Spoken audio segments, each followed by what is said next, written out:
tales of our endeavors proliferate.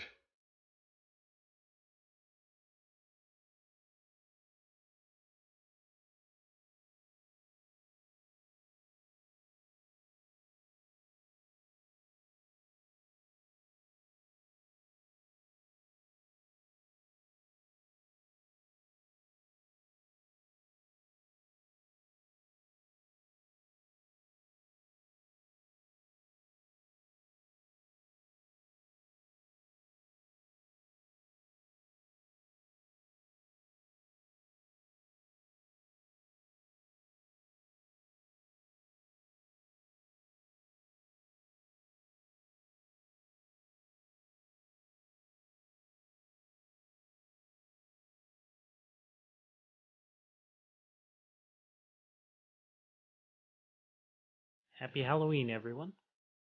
Oh, happy Halloween.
A new subscriber arrives.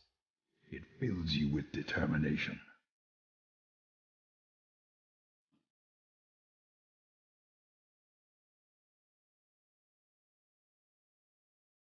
Wait, 11 subscriptions? Oh, that means I'm one short of a dozen. It's a bug. I don't know why it's happening like that, but it is. Basically, whenever somebody only gives one gift sub, it says 1-1. You've Thank you for actually gifting gifted me 17 subscriptions. subs. Yeah.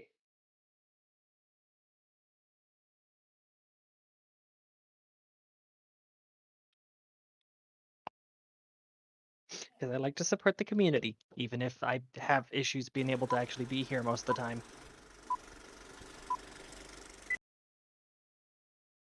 Life is hard and I work long hours.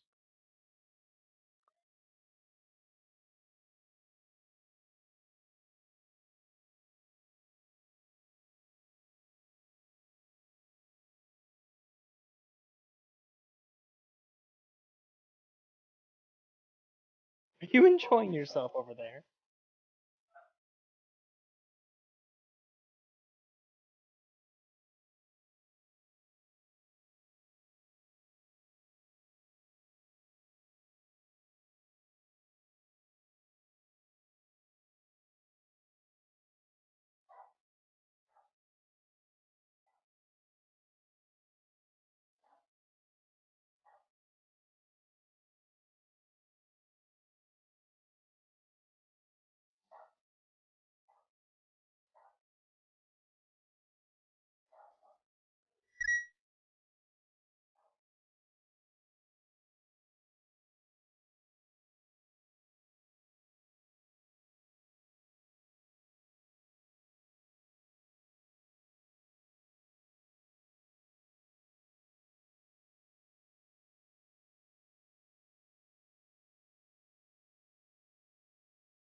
can't remember. That image you've got in the top right, that like D20 looking thing, what is that? It's a thing I found on Wallpaper Engine. We're gonna get our own made at some point. Basically, what is it, when though? it's a D20. You can see the 8 facing you on the green.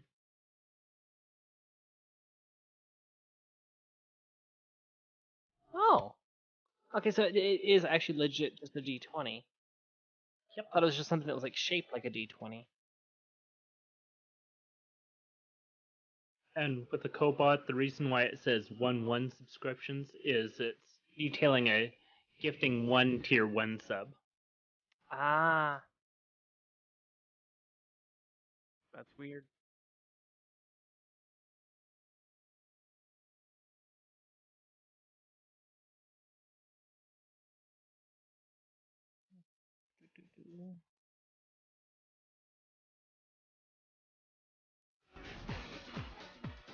Okay, I had to double check that.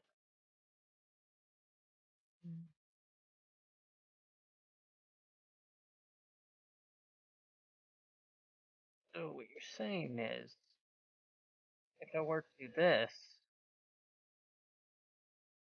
A tier 2 sub? Our illustrious Yep. champion returns. Welcome home.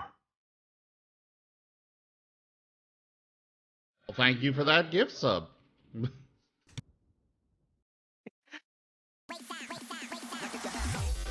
see, I call that a research investment. I'm spending money on the sciences.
Going to test the dice now.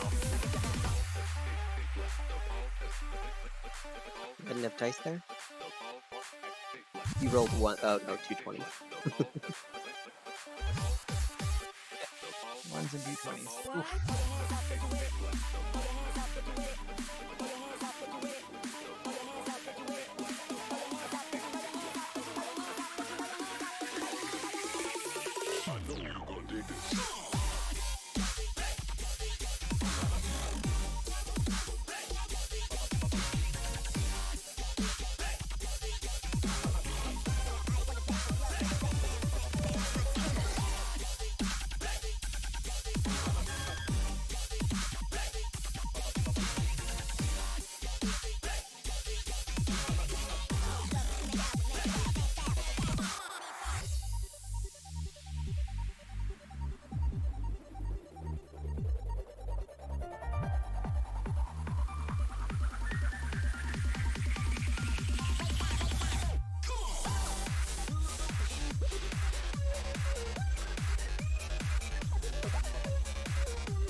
Alright, hello everybody and welcome to the stream. I am Raw Zim and this is Ascent to Ascend Dungeons and Dragons. I will go ahead and turn it over now to Luke, the Dungeon Master for this campaign, and allow him to guide us from here. Happy Halloween, everyone. Happy Halloween. All right. We're going to just jump right into this. All right. You all wake up and you find yourselves on an island. The waves are lapping at the shore as the sun beats down on you. You can hear birds chirping, which is signaling the dawn of a new morning. Behind you is a tropical forest. It's obscured in shadow from the tall canopy that rises high above. Each of you are laying on the shore, looking around, feeling as dazed, or looking as dazed as you feel. You are able to sit up, and you see a tall ship ahead of you that's run aground. Its sails look ripped and tattered. Its mast is bent, and the ropes look as if they were burned away. How you all came to this island is a mystery, but your best bet, if any, is to use this particular ship to get off.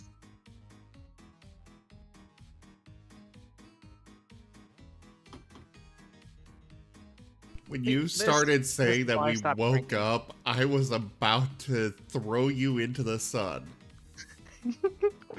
You wake up in a cornfield or wheat field. Like, oh shit, not again. Exactly.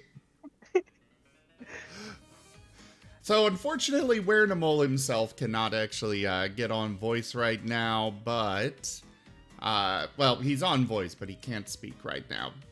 So do keep an eye on the stream there. His messages will be in the chat. Luke, do relay stuff that are relevant for the game. I will do my best. Otherwise, I suppose we should go through and introduce everybody. But before that, Luke's a bit quiet. Yeah. Have you What was turned him? Oh, I'm quiet? Didn't get to mute button in time. Yeah, Oh, no. I don't know why you're quiet. You're just always quiet. Go This is into an your interesting settings. donation goal. Go to. Oh crap! I forgot to update that. One moment. Let me first. Luke, go into Discord settings. Go to voice and video, and there should be an input volume that you can adjust. It's maxed out. Damn.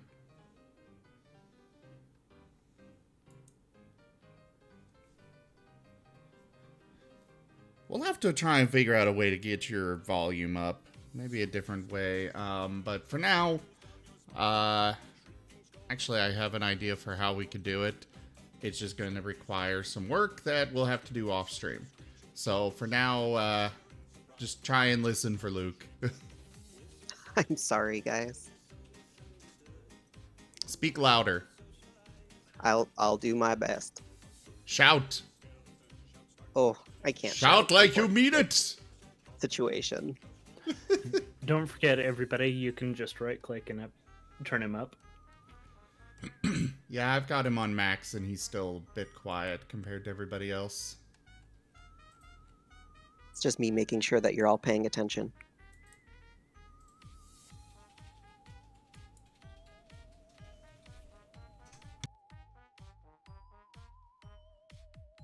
Well, that's good. I'm glad y'all can hear me.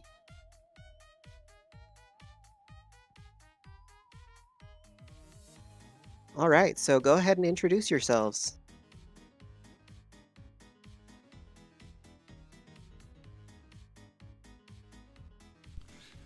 Well, first things first, I suppose I'll start off.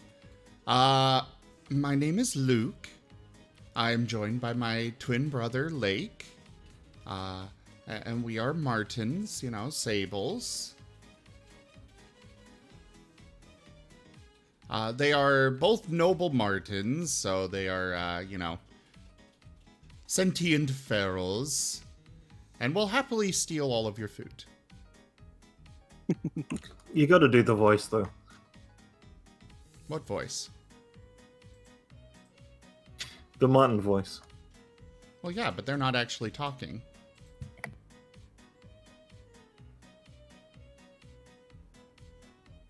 That doesn't make any difference. Sure it does.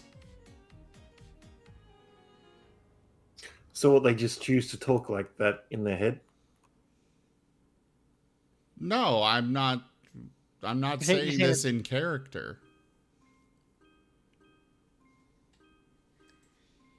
But to be fair, considering what they are, would it really be out of character to break the fourth wall? Yes. Not really.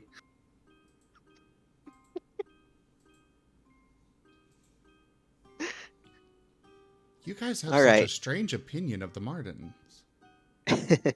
Do I? Do Yes. I really?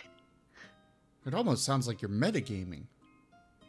I would never meta. No. So, can we donate to our own stream's goal thing? Yes. You can absolutely donate to your own to the stream. Do sub gifts Anytime. count or only direct donations? Huh? Do sub gifts count or just regular donations? Regular donations. Especially since gift subs are only half of what you actually pay for. And This even is true. that varies a bit. All right, we've got Mordecai, who is a fox. He likes sneaky, and he likes to steal things. Followed up with a row, which is more cat-like than fox-like. So I don't know why I said it like that. Well, it goes row. Row. Row. Bro. It should be Duke. Duke. You always say that. Well, yes. And you always say it should Because be Duke Rao, should so be what's the Rao. problem? I don't say it nearly as often as you. All right. Next one. Gar. One of you. We'll just go by the order at the top, so... Sounds Toshime, good you're to me. up. Gar the Knoll. Or Hyena Barbarian.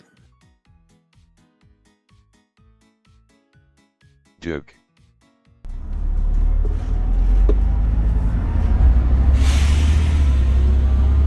Okay, this is one I need to turn down the volume on. Apologies! Tell us a little bit about yourself, Gar. After the class goes by. Yeah. Sorry. There's still some videos that have not had their audio adjusted yet. That one I think I'm just gonna mute, because all it is just a bus. Talk about the Martens breaking the fourth wall. They just drive a bus past. We just see a bus drive, you know, one of those amphibian buses just drive by on the ocean.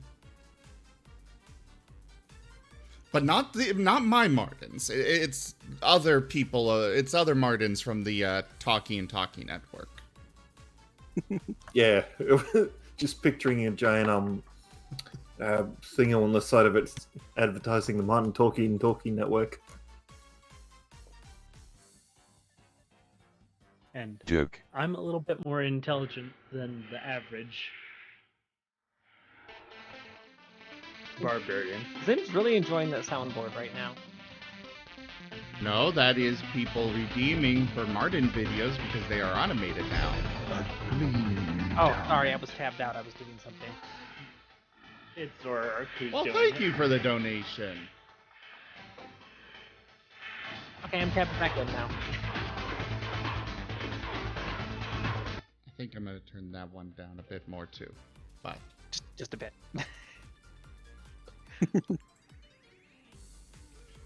anyways, back to Toshime.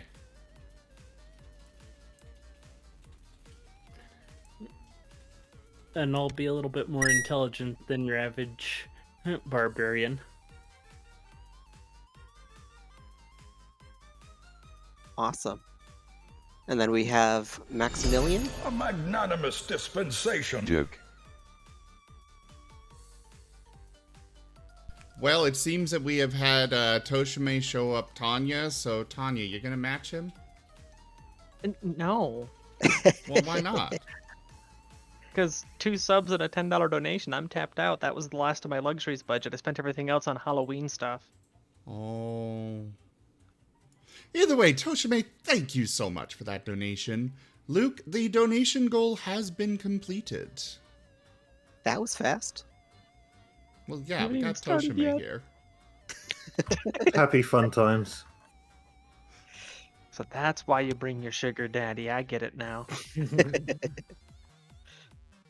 All right, Maximilian, tell us a little bit about yourself.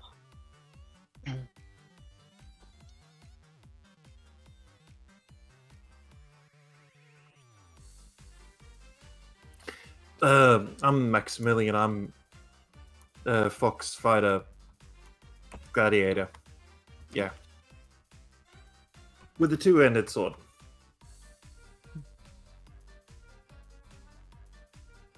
All right. Truly, no barbarian has ever- Yeah. Truly, no barbarian has A ever new given a better subscriber speech. arrives. It fills you with determination. That's so loud.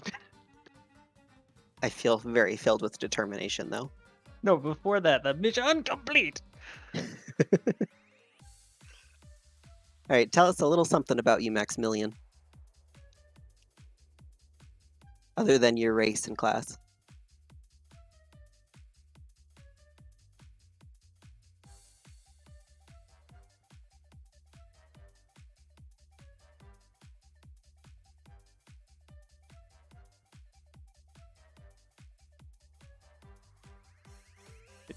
You there? Yeah, sorry. Just. Brain stopped working. Mine does that sometimes.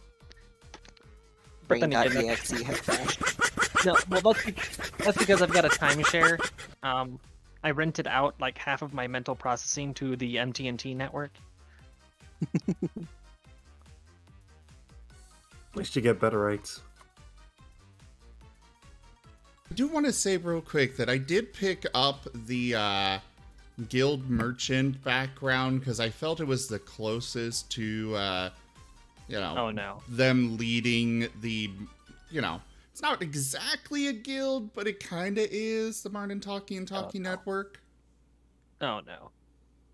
They do run it, so,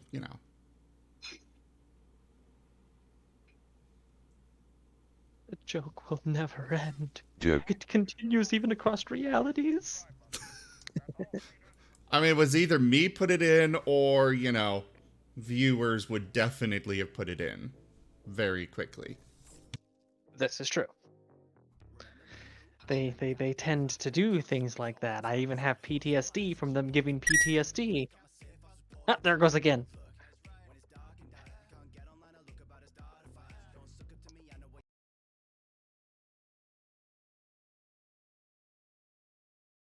All right, do you have something about yourself, Maximilian? It's okay if not, we can jump to Rosalia.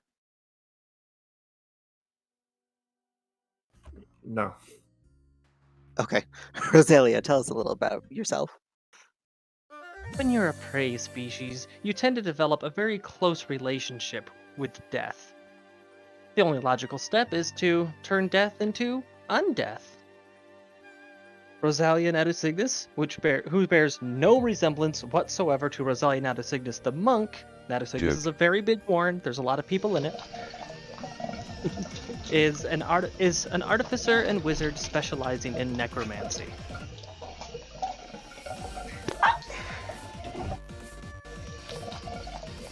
All right, perfect. So, before you is a very tall ship. Behind you is the tropical forest, and beside you is a large expanse of beach.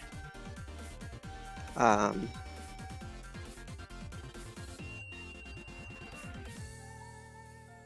have You any can all. Oh, sorry. Oh, sorry. Go ahead. No, go ahead. Do we have any recollection of what happened? You do not. How you came to this island is a mystery. Everything is very dazed. At most, you can remember waves lapping at you and being tossed by the tide. But how you actually ended up on the island is beyond you. Oh, screw anybody else. First thing I'm gonna do is make sure I've got all my gear. It is all secure. Luke is going to climb up the ship and see what he can find in there. Okay. The ship has 2 floors, an above deck and a below deck. There is a ornately decorated door above deck, as well as a rather splintered-looking door. I'd imagine you're above deck right at the moment, since you climbed up the side. Yep.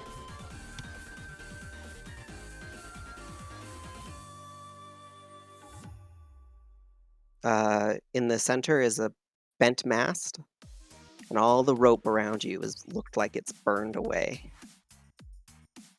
Just completely unusable.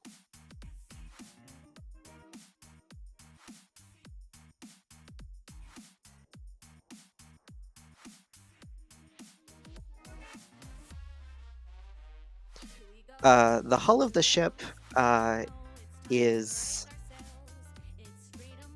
very much intact. It's just completely run aground. You're not sure if it's high tide or low tide at the moment.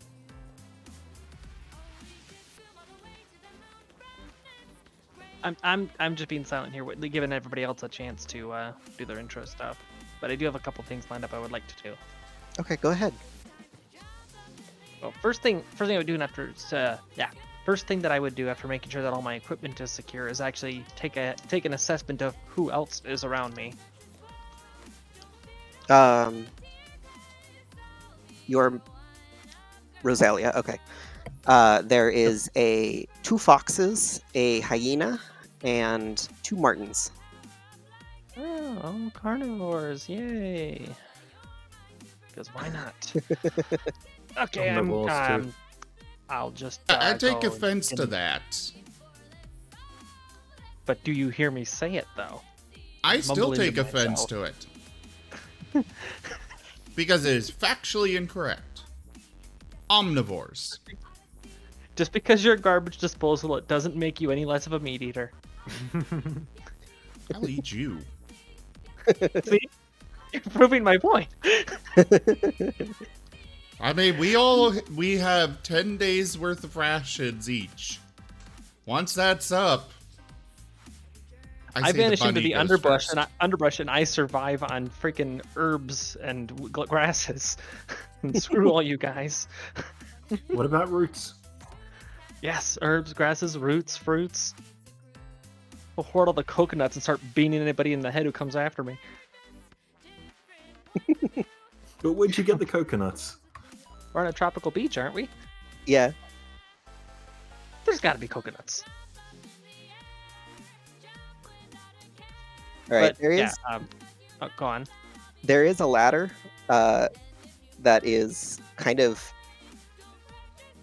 etched into the side of the ship. So if anybody else would like to join Luke up at the top, it's more than welcome. Well, assessing the damage of the ship should be #1 priority, so I'd be heading that way anyways. The most damage that you can determine is the burned away ropes, the tattered sails, and the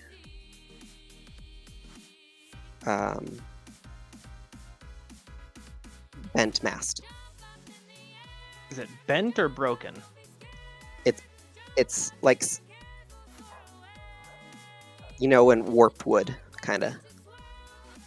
So like it's just like splintered a bit. It could be potentially repaired. Potentially, yes. Okay.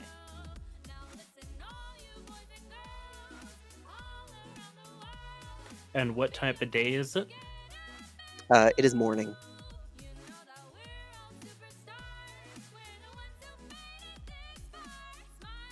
And Is is it like the type moon of day, like visible? weather? It's pretty nice. It's a balmy 70 degrees. The wind is just a gentle breeze. Moon visible? The moon is not visible now. Okay. Easy way to tell tide. Yeah. Actually, yeah, I'm aware of that trick for telling tides by the moon's position is a thing, but I have no idea how to do it, and I don't know whether my character would know. It's easy. When the moon is more above you, that's high tide. When the moon is completely... when you can see it going down, that's low tide. When it's gone, it's no tide. That makes sense. So if the ship is currently aground and it's currently not high tide, then that means that there's a chance that the ship could get washed out to sea if it's not moored.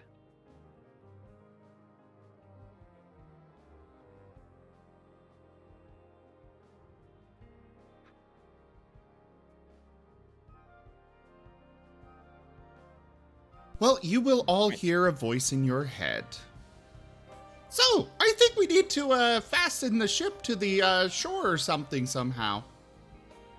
At least if we want to get out of here. And now I'm hearing voices. Great. Yeah, I've been hearing them for a while. This one's new, though. There is no indication that it came from the Martens. Lake is currently surveying the underbrush and such further up the beach, or, away from the ocean area. And Luke is exploring the ship in more detail. Far be it for me to look down my nose at good advice. I'm going to start looking for any rope that isn't destroyed. Where are you looking? Well, currently I'm on the top deck of the ship. Okay. On the top deck, there's nothing particularly of note, save for the burned away ropes, which are just completely unusable. Like, picking one up, it basically disintegrates in your hand. There's the ornately decorated door, and beside it is a very splintered-looking, kind of rundown door. And everything that's scorched is like long since cooled down. It doesn't seem like there's any chance there's still a fire going, right? Yeah. Or a backdraft. Looks like this fire, whatever it was, is long gone. And it seems like this fire only seemed to affect the ropes. So probably just directed magic. Right, so the ornate door, is that to below decks or is that to the captain's quarters? I'm sorry, repeat that? You said there was an ornate door. Yes. Is that to the captain's quarters or is that to below decks? Or is this model of ship where it's the same door? You will probably want to go through the door to know. What But that she is means good is- to note. There is stairs that lead below deck. Is the ornate door just below where the turning mechanism is? The helm. Oh, No. yeah, it is. Well, I would be looking for a way down below decks. There's a set of stairs Well, that's the kind direction of I'll be heading then. directly across from the door, the ornate door. Okay. And I would be going slow and cautious. just in case whatever wrecked the ship is still around. Okay. Oh, fun. Real quick, as always, Zorro, game breaking and major ethereal influences are not allowed for the first several sessions of a new campaign.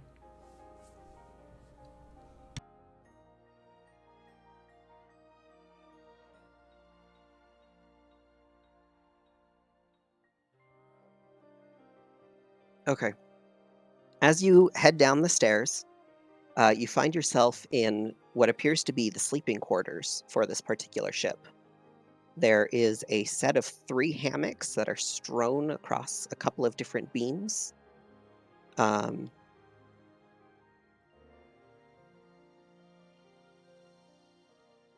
Beside it is a kitchen, A galley. and going further back, there's another kind of splintered door. And are there any lengths of rope that aren't like currently anchored to things down there?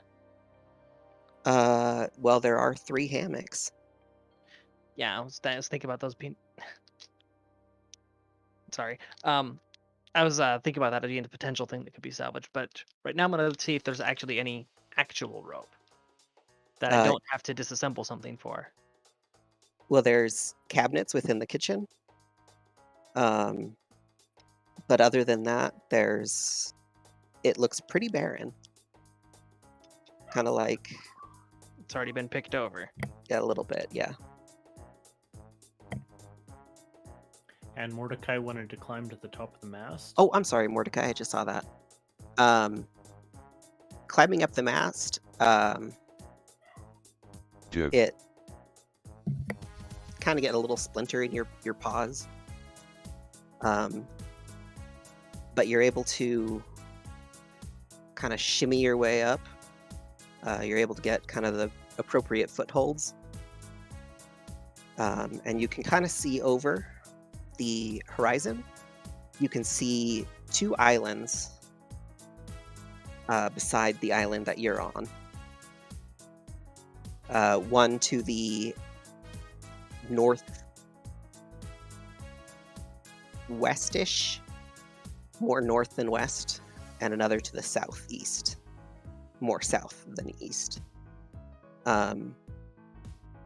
The island itself seems to expand back with the forest, and you can hear many tropical birds singing and screeching. Many of them, the line between those 2 things is very thin. I'm sorry, repeat that?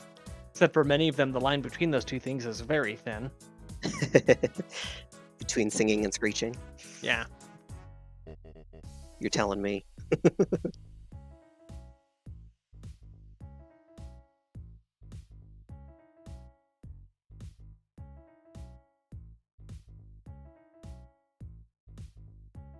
All right, what's everybody who's above deck doing?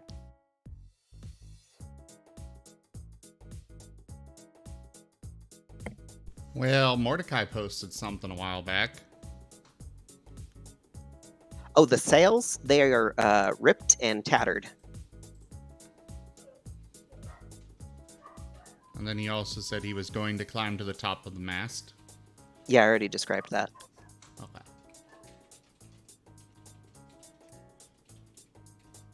Do make sure you read off what he said, please. Oh, For sure. the viewers.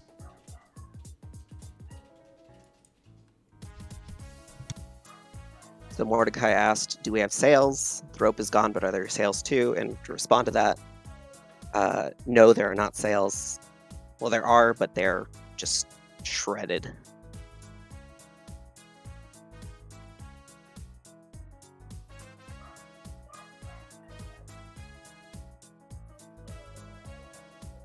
So what's everybody doing above deck?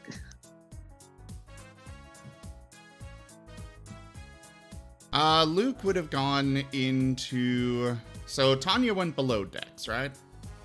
Yes. Luke's gonna try and go through the Ornate Door.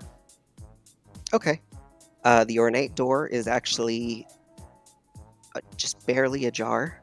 So with just a push, it creaks open.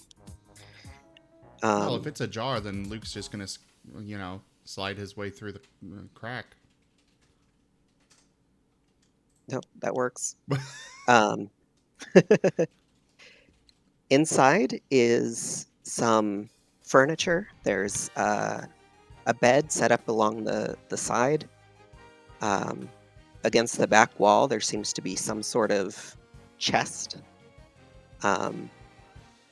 There's a desk with some quills and ink, and some papers kind of scattered atop.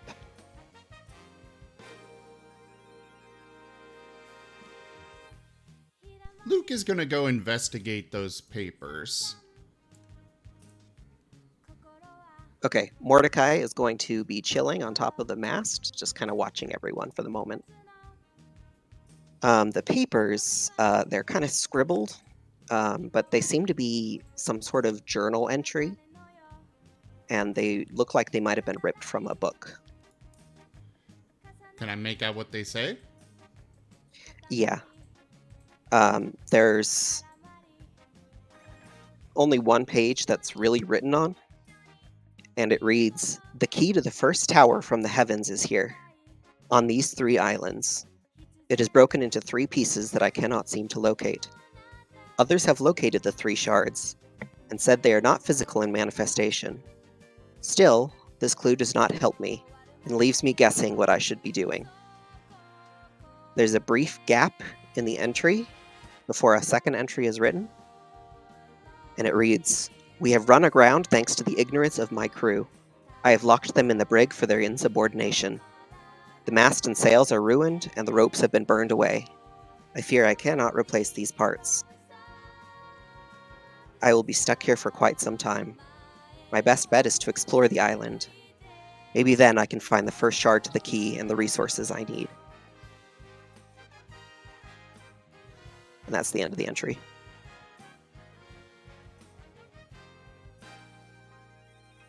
Okay. Anything else of note? Maybe a map or anything? There is a small little, like, it looks like it's torn out from a map, and you can see 3 islands that are lined up kind of diagonally to each other, and then two big islands that are kind of crescent mooning to the right of these 3 islands, with a very small sandbar kind of connecting the 2. There is a big red X in the middle of in the center of the 3 islands. Hopefully that made sense. Is it, not entirely, to be honest. I'll see if I can explain it a little better. So there's make 3 a islands. Actually, I do. Let me see if I can get it onto the... Oh, you did make a map. I did. Remember, you right-click on it on your computer, and then you right-click on it, go to copy, then right-click and paste on the on the remote one, the server. Okay, let me make sure that I've got it properly saved. I've got it on a document, but I don't know if it's been properly saved. Joke.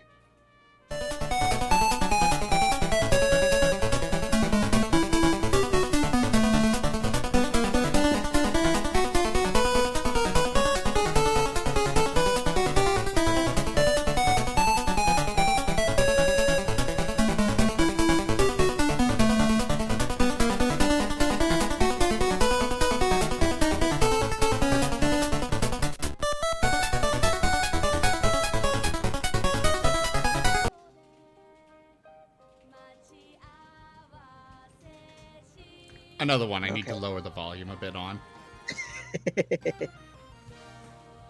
Keeping the sound on it, just gotta lower it. Because Okay, now that I have it all automated, it's, you know, I gotta...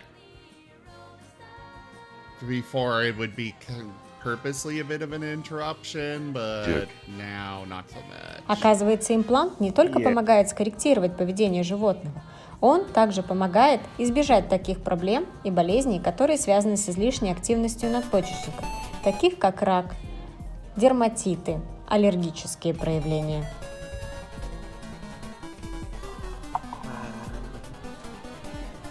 Оказывается, имплант не только помогает скорректировать поведение животного, он также помогает избежать таких проблем и болезней, которые связаны... Am I using the red flag rejects folder? There's a Fantasy Ground shortcut on the desktop on there. You go through images. that. No, you go to campaigns. Oh, campaigns. Then Ascent to Ascend, and then from there. Okay, images. There we go. Apologies for the delay. I am still very new to Fantasy Grounds. The first session is always expected to have a little bit of a pickup here and there. Okay, let's see. Images. It's not a game, I'm not a robot, AI challenging you. I'm not a phantom, I'm in your face and I'm here to see it through.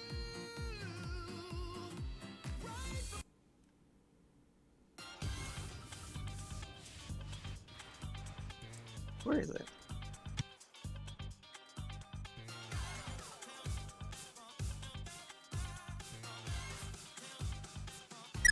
I'm not sure if it's saved properly. I think you might... Did you put it into images? Yeah. Campaign and then images. Okay. And you're not seeing it inside of Fantasy Grounds? I figured it out. I was looking at PNG.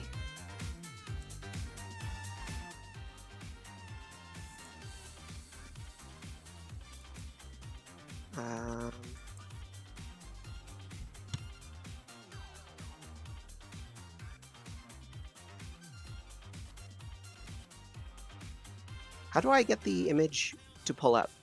I go under images, right? And then... Yes. I don't Is it know import if files? That might work. Usually I put in the images before starting up Fantasy Grounds, so it automatically grabs everything.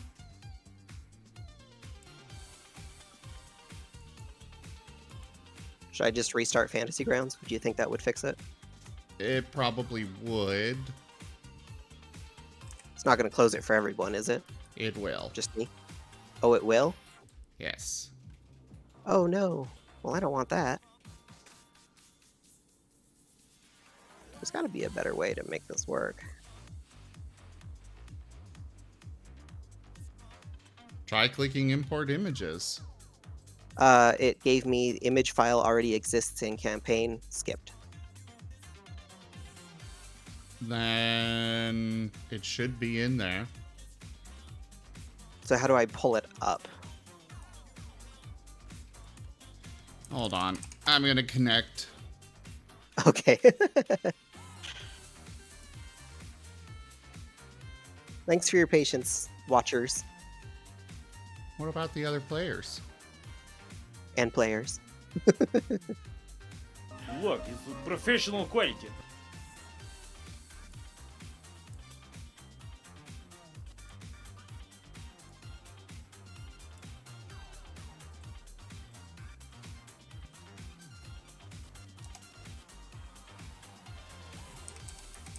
Are you still there? I set aside 300 bits. I can blurp all day.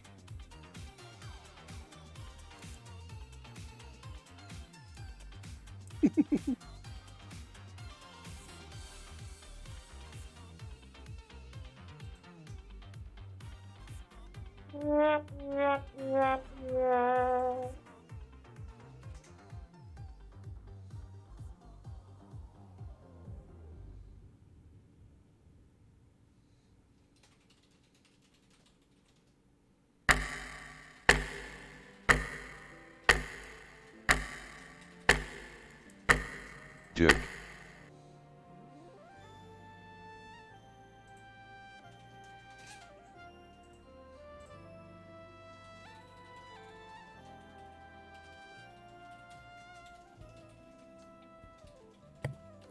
Looks like Marten video got stuck.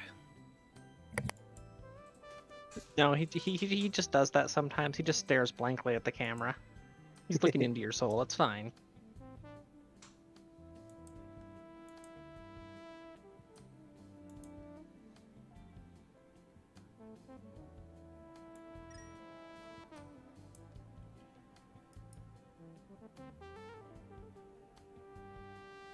To clarify, the reason you need to Zim, it is a PNG file. Yeah, it looks like it only opens JPEGs. Okay, is that what I need to do? Is just change it? Yeah. Okay, I can do that. Yeah, it looks like they only use JPEGs, so I'm back out so you can get back in. Okay.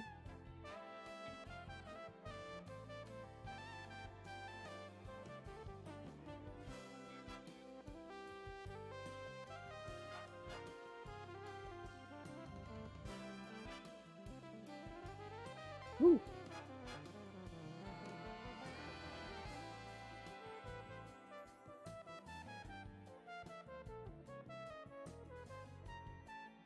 right, just one moment.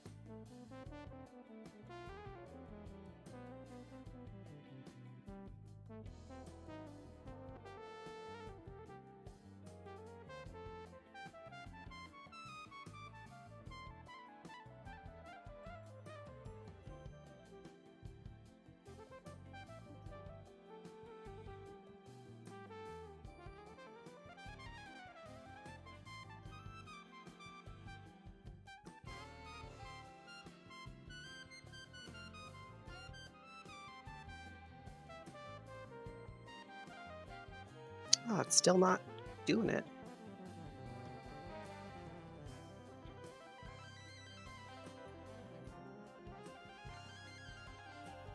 So you put it in as a JPEG?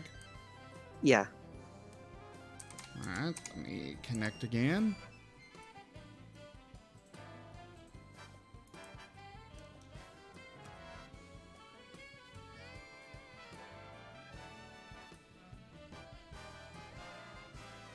If we still can't get it to work, you can we can do it you can share it on the Discord.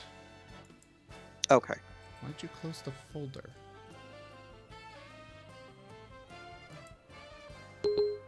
Fascinating. Doot doot.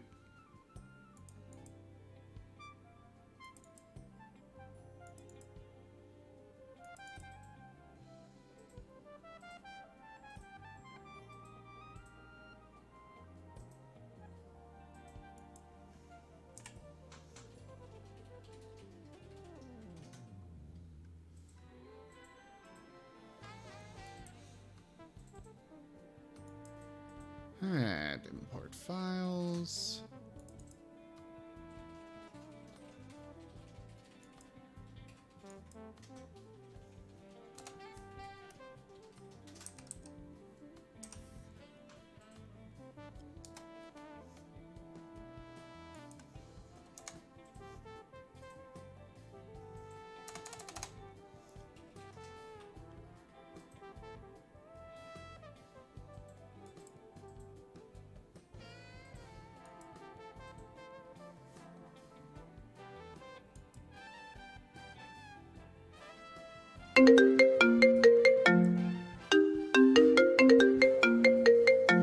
Having fun? Hello? Hello?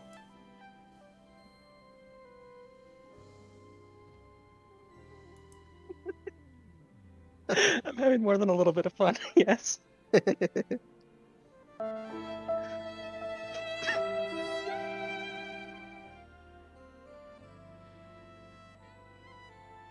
Yeah, I don't know why it's not coming up. Just keep in mind that if you've got any images to share or put them on there before, and make sure that they're ready to go before you launch Fantasy Grounds. Well, I will go ahead and share it on the Discord. There is a tabletop images channel that you can put it in.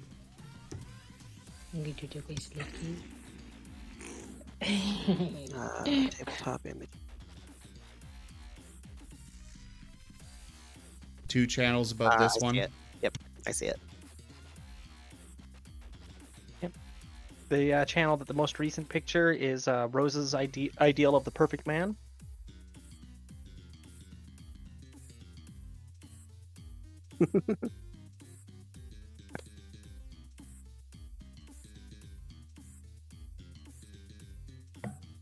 Alright, so this is what the map looks like. I'm sorry it's not working on Fantasy Grounds. I wasn't expecting to run into this kind of trouble.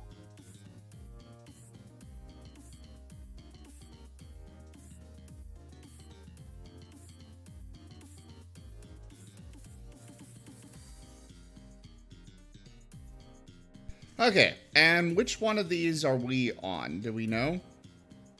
The one You with the don't X. know. The what? That's your best guess. That's my guess because the description you gave me of what I looked up. Sorry, I missed which one we're on. I'm pretty sure we're on the one in the middle. The one with the X. The X. Okay.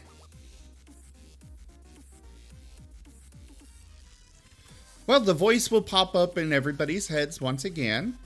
I seem to have found a map.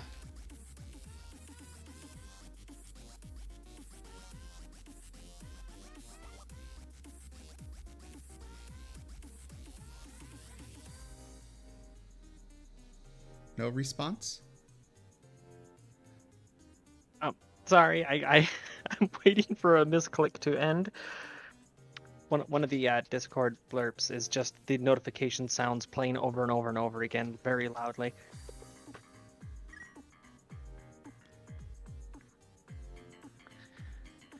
Alright, well, not really going to acknowledge that. I'm like, okay, you found a map, but I'm going to continue looking for rope. And who is this we? Are you saying that out loud or in your head? Out loud. Well, then, probably wouldn't hear it.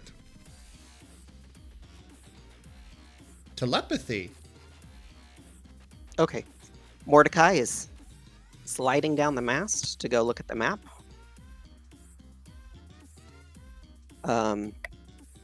Unlike our Marten friends, you actually have to open the door. So it just kind of give it a gentle push. Well, to be You're fair, able to walk right in. Luke would bring the map out of the cabin. Then you two probably collide right in the doorway as you meet each other.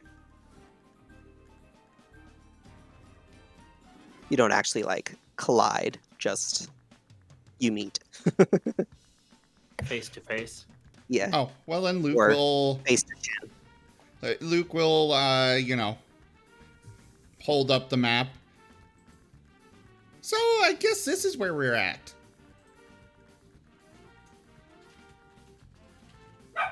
And I'm also hearing this in my head as well. I'm down below Dex. Well, no, that one was just to Mordecai. Okay.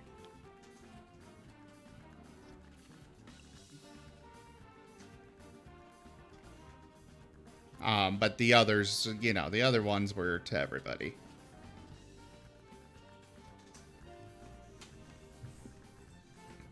Mordecai points to the one with the X and says, "We're here."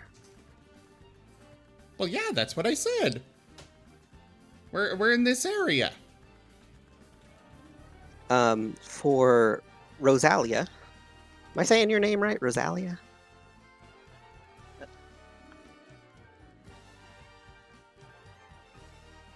Rosalia? Sorry about Rosalia? that. Rosalia?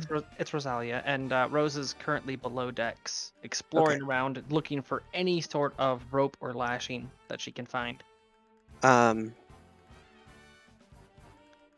Looking around, there's still that door that's kind of in the back that looks kind of worn. But the only places to really check are inside some cabinets in the kitchen, and the kitchen itself looks pretty barren. So there's like not even canned goods or anything. You are able to open it up, and you see mice just kind of scatter, and there's just this rotting food that's just molded over bread and some fruit that's just got flies buzzing. All right, so that means it's between a couple weeks and a couple months old. At least we know that much. You climb which ladder? Maximilian. Odd Socks, generally use voice, please. Right. The one on the hull. So, okay, so you're climbing up. You're seeing the splintered door above deck? Yeah. Okay. Wait, so when did Max go below decks? Or in the ladder on the side of the ship? A ladder Yeah, on the that side one. of the ship. So got onto the ship and is now above deck. Inside, you see a mop, a broom. There's some cannonballs in a stack. There's 4 kind of in a square and then 1 kind of on top. So there's 5 total. There's, just like the kitchen, although you don't know this, there's also some rotting citrus fruit. They look like they were once upon a time oranges, but now they look like fuzzy tennis balls. And there seems to be a large canteen that's nailed to the wall. Or like hanging from the wall. Not nailed to the wall, but like hanging from the wall. The captain was very protective over his booze.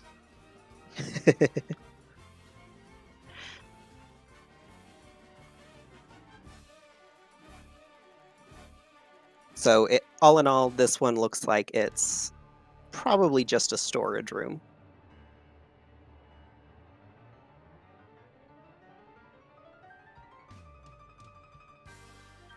Right. So you said that there was still a door below decks, right? Yes. Right. Since there's nowhere else to look, I'm gonna go through that. Still remaining slow and cautious, of course, especially now that I know that there are vermin on the ship that might not like being intruded on. Okay. You go through the door, and it kind of sticks for a second, but you kind of give it an extra push. It pops open, and you see a locked cell where there are just 3 skeletons inside, all collapsed on top of each other. Dibs. Calling dibs. I know how you carnivores get anytime there are bodily remains left over, and I need these bones to be intact, so I'm calling dibs. Okay, that's great. You're talking to yourself. Got it. I would be shouting this. I'm calling dibs. I want to make sure at least one So person Rosalie is a hears. closet carnivore. So which one of the 3 characters is named Dibs? That sounds like an adorable name, actually. Actually, my former roommate, his online name was Dibs. Oh. Still is, actually.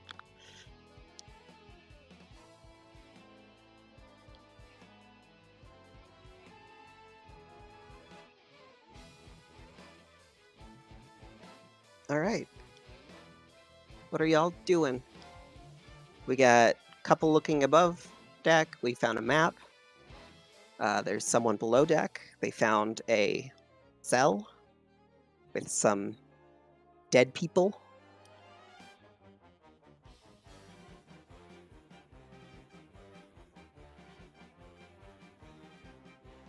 Well,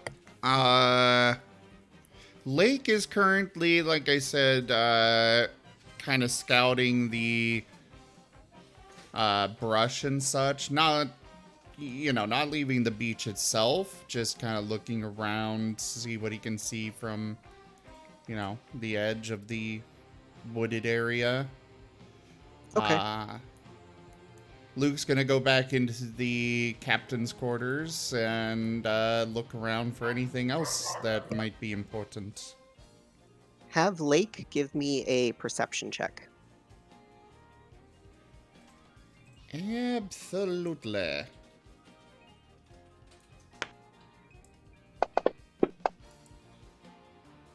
Ba-boom! That's a good roll.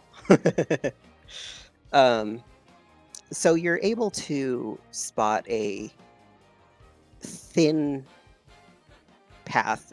It's hard to tell, but it looks like it's been treaded. The grass is worn down. That kind of delves deeper into this forest area. And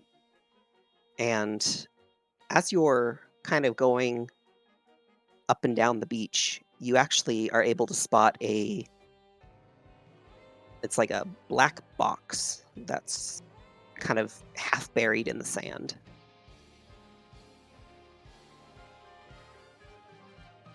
You also kind of trip over some washed up flotsam. Lake is gonna investigate the box. Okay. It's probably about as big as Lake is. I guess Lake's... How big is Lake, would you say? They are on the very low end of the small size category. So maybe 2 feet long, roughly. Okay, this box is maybe about a foot long, so it's about the half the size of Lake. You kind of are able to wipe some of the sand off of it, and you can read on it. It says, "What month of the year has 28 days?"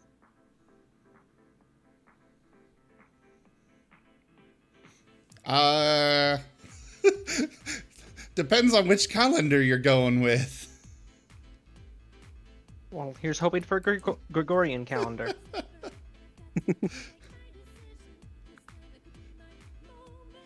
Most D&D worlds don't actually have, they got 10 days to a week, and I believe it's 4 weeks to a month. I'm not gonna lie, I've never heard that before. Because math is fun. And then there's the lunar calendar.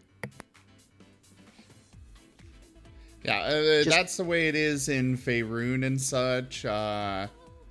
They don't have different days per month though they do have some days that do not go into a month. There's I believe 2 of them throughout during the year. And they are apart from a month. They're just single days that are like holiday things. I have never heard this before. That's funky. I would like to point out something though. My character does pray to Hades, and that was allowed. Therefore, the Gregorian calendar must exist because they're both Roman.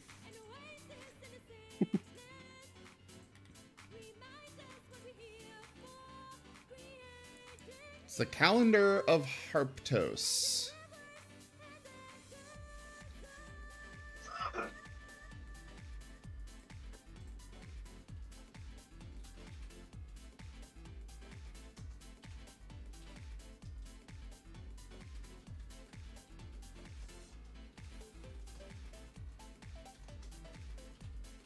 So yeah, they had 10-day weeks.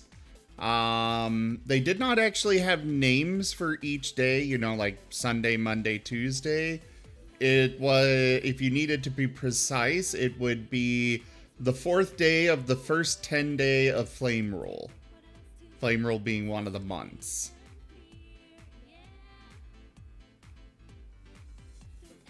and they were typically written as the date followed by the month. So like the 15th of Hammer or the 15th of Deep Winter. Oh, okay. Well, we're gonna simplify this and say just go with our what- map or Yeah. our calendar. Well then in that case, Luke will Lake will say he will kind of look around to see if there's a way to like open it or such, or put in the answer.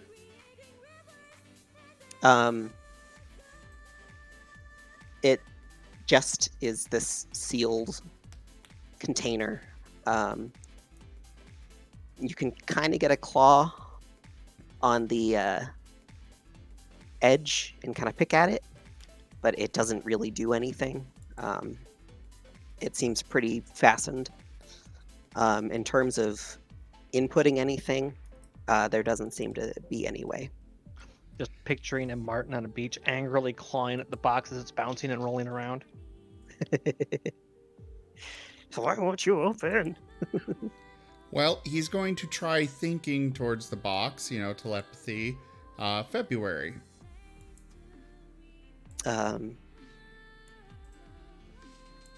Nothing really happens.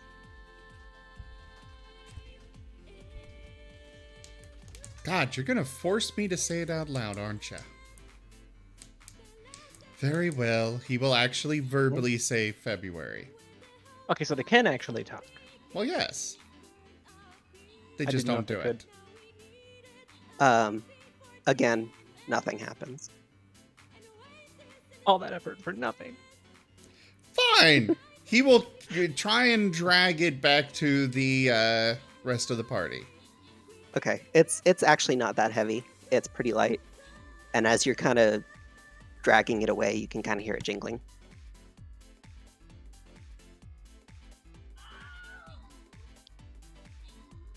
So you make it back. Actually, better idea. Before he starts doing that,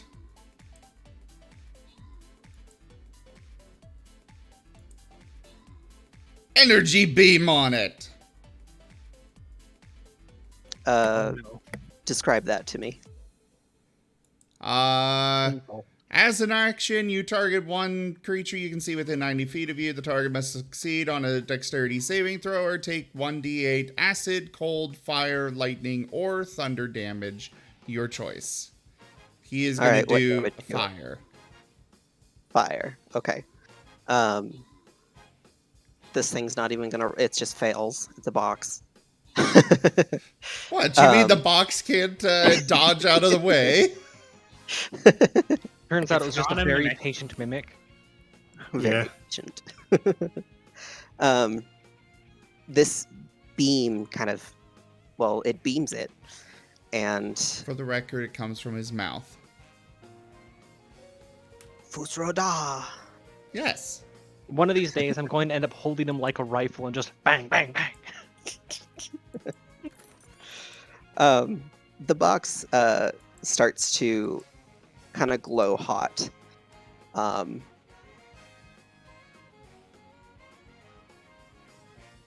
It's still, however, very much a box. It, in of itself, is made of some sort of metal.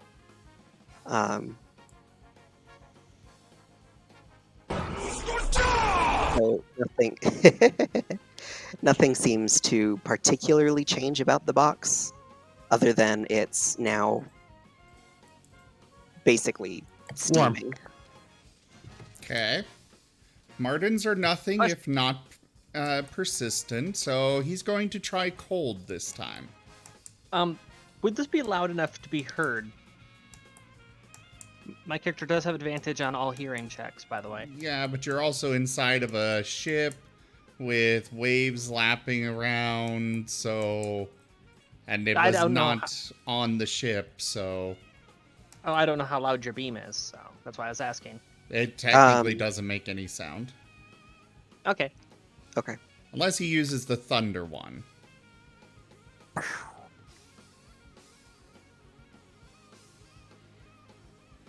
since, you know, that's their form of basically sonic damage.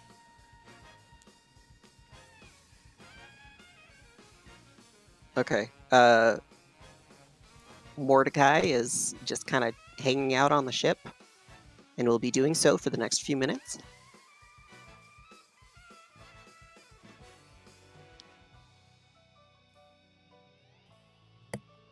And I'm just kind of watching over everybody, making sure nobody's doing anything real sneaky or sabotaging. There's While no he's doing trust. that, I'll be being sneaky down below decks. not actually, just had a perfect opening there. I'll be looking over the skeletons in the cell. Is there any gear still on them, or are they like completely stripped bare? There is gear on them, however, they are behind a locked door. Is the key anywhere up? That's anywhere that's visible. Give me a perception check. That's a Maya specialty. Now watch me roll a 1.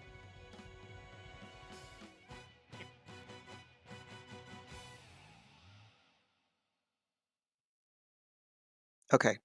As you're kind of looking around, you do notice a very small nail kind of hammered into the side, as well as a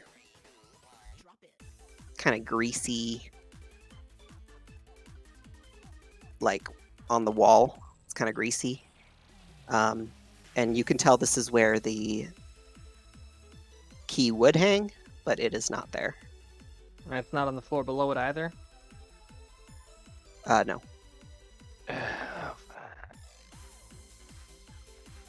All right, I'm not gonna screw around with that anymore. I saw there were several very large predators. I'm just gonna try to convince one of them to help me get the bars open. They're good for dumb labor like that. So I am gonna be heading back up above decks. Okay.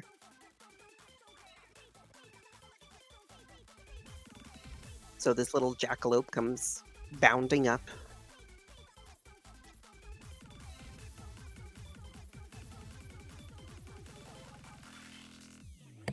Find anything good down there? Not unless you like mold. Place's been pretty much picked clean. The only thing of use I found down there is some bones, and I can't get into those because they're inside a cage. It looks like somebody left half the crew here to starve to death. Luke is gonna speak up. Yeah, the captain did. Again, in your head. Okay, which one of us is the telepath? I'm guessing it's the two smaller ones. Yeah, that makes sense. How would you know that it was the captain who did it? Because he wrote it in his journal. Where's his journal? Luke's gestures towards the captain's quarters. Well, actually, he's in the captain's quarters, so in here. Where is here?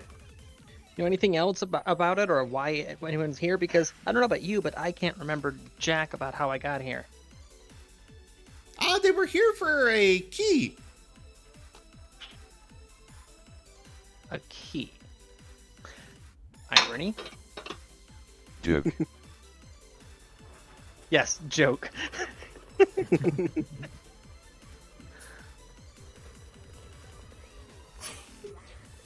Ironic considering that I'm in need of a key myself, but I get the feeling it's not the same one. A key for what exactly? Were they looking for buried treasure or something? It was for the Tower of the Heavens, right, Luke? Yeah. One If of the legendary towers. you guys go back in, I can read the entry again. Would we know what the Tower of the Heavens are? This is pretty common knowledge throughout the land. Okay. I wasn't so yes. sure how much, history we ourselves would know. You just said we have no idea how we got there, so... Yeah. It's for one of the Towers of Heaven. For one of what now?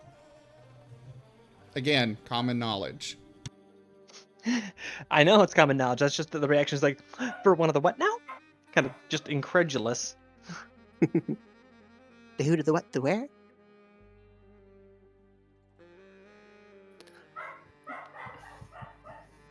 All right, would you guys like me to read the entry again?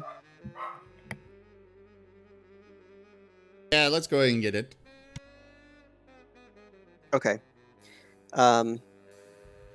So heading in, and I'm going to assume Mordecai is there, as well as Maximilian. Yeah. Okay. So you're all kind of able to read this. So I guess the only one that's not there is Lake, who is Fusrodying a metal box. The Yeah, key to but the Luke first... and Lake are connected, so Lake would be aware. Okay. The key to the first tower from the heavens is here, on these 3 islands. It is broken into 3 pieces that I cannot seem to locate. Others have located the 3 shards and said they are not physical in manifestation. Still, this clue does not help me, and leaves me guessing what I should be doing. There's a gap in the entry before the second entry is written. We have run aground thanks to the ignorance of my crew. I have locked them in the brig for their insubordination. The mast and sails are ruined, and the ropes may have been burned away. I fear if I cannot replace these parts, I will be stuck here for quite some time. My best bet is to explore the island. Maybe then I can find the first shard to the key and the resources I need.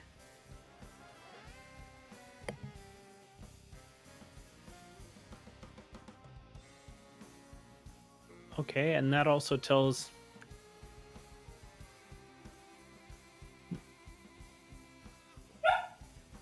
where the key to the brig is for you.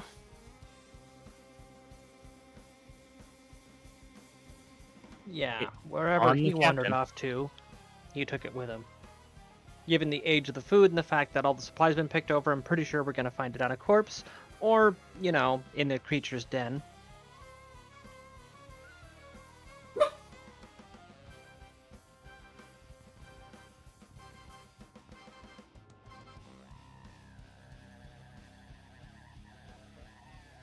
Alright, well, what would you all like to do?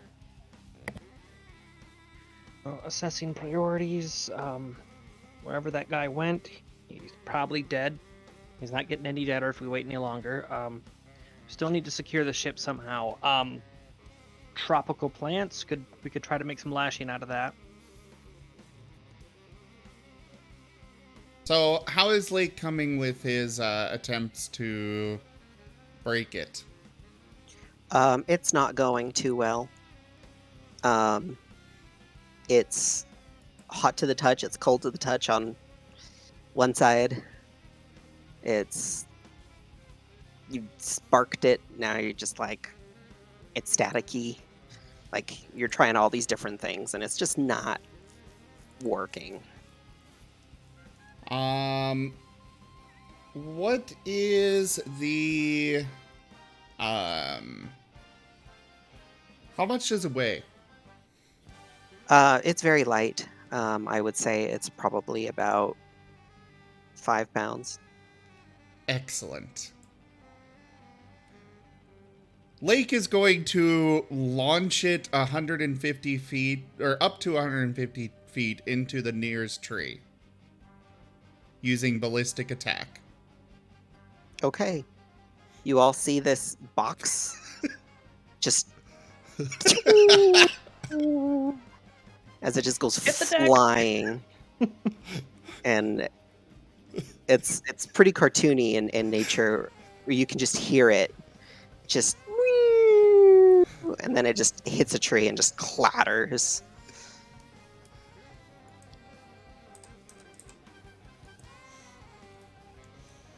Lake is charging after it to see if that opened it. I'm going to go and investigate what the hell just happened. Same here. It is Luke now is going as well. up in a tree. I didn't mean like up into the branches. I meant like into the trunk. Oh, okay. Well, okay. Just because, he's trying to break it open. This poor tree is oozing a sizable amount of sap, and there's just this dent in it, and the box you can basically hear the box laughing at you as it's just secured, Is it physically laughing or is it metaphorically laughing? metaphorically laughing.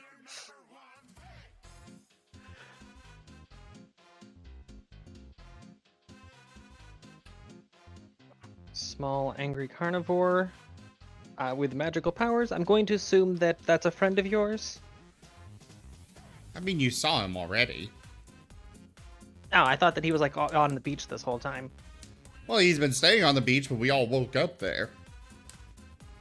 Yeah, to my eyes, it would have just been another wild animal until I actually witnessed them doing something. Yeah, that's my brother. And what's up with the box? I found it.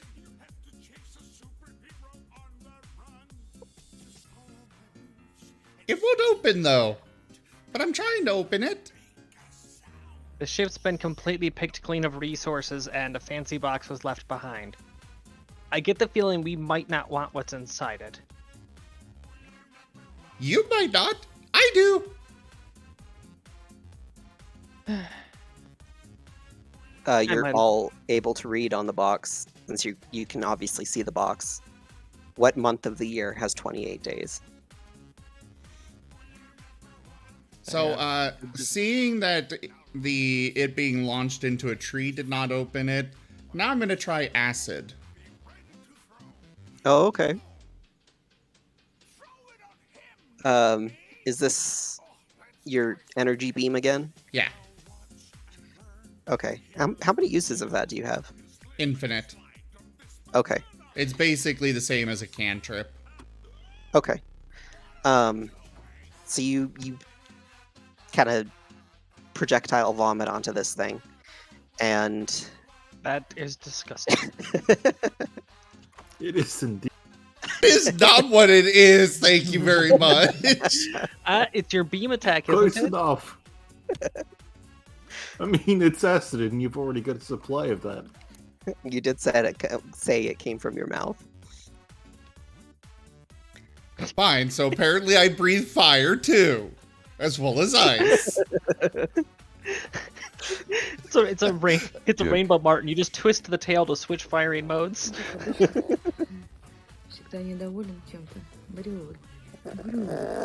All right.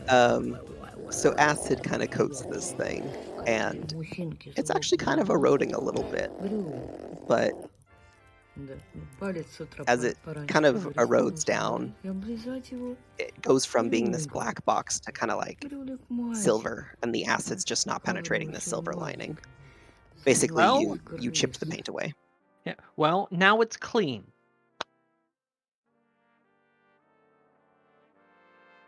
But I got somewhere. Doing it again. And all months Hold have on. 28 days. Before you do, maybe I can try.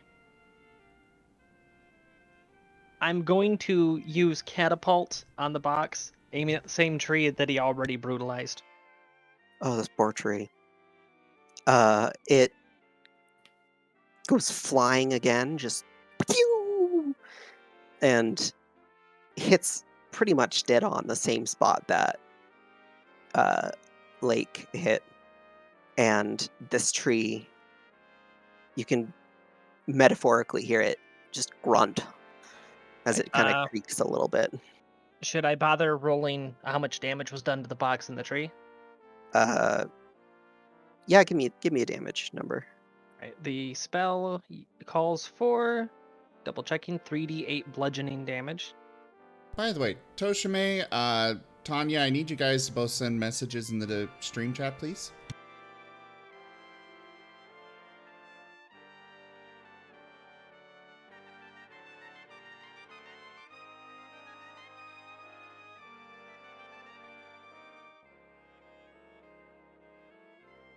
Okay.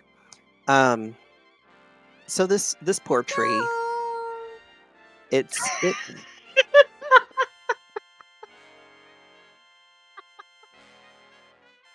that was a weird sound. That was a turret from Portal. can hear the trees cries of Specifically pain. being thrown when the turd is thrown. Oh, okay. That's just the sound the poor tree is making. I love this idea. You basically like shoot a hole into this tree, and it goes flying and kind of bonks against another tree. Not nearly as hard because it just literally passed through a tree.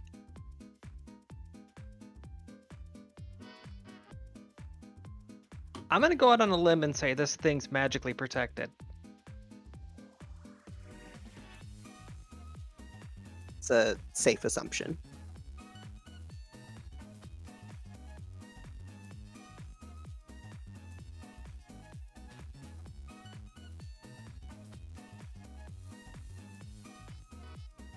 Looks like right now all roads point to finding that freaking captain. I still do not feel confident leaving this ship unattended, though. It might be our only way out of here. Joke. Whilst everyone's after the box, Max grabs the rope out of his pack and, well, then goes and finds Rosalia. to Are hand it you to them. still there? I am not going to physically touch that box, thank you very much. Okay, so Maximilian gives Rose the rope. How many feet? Wait, he found rope? Yeah, I've got some in pretty my much pack, 50 feet. pretty much everybody starts with 50 feet of rope. Would you believe me if I told you I had completely forgotten that existed? Oh, I would totally believe you said you forgot that. All right. Like, yeah, completely and totally. Well, shit then. Forget me whinging on and on about how to acquire rope. I already freaking have rope, so... Okay. I was Max just wondering. takes his rope back and Why didn't you say walks off anything? shaking his head. We just don't have cloth. The Enrichment Center reminds you that the weighted companion cube will never threaten to stab you and, in fact, cannot speak. Y'all making me want to play Portal. Yeah. Everybody give me a general intelligence check. Interpreting vague answer as yes. Does that count as an intelligence check? What was it that Yeah. you wanted? General intelligence check. No! Oh, Rose. Oh, Luke. Oh. There we There's go. a decent number. Some of you did okay. We're just fascinated by the fact this box went right through a tree and is still spotless. We're distracted right now. Ooh. All of you, ooh, shiny. Those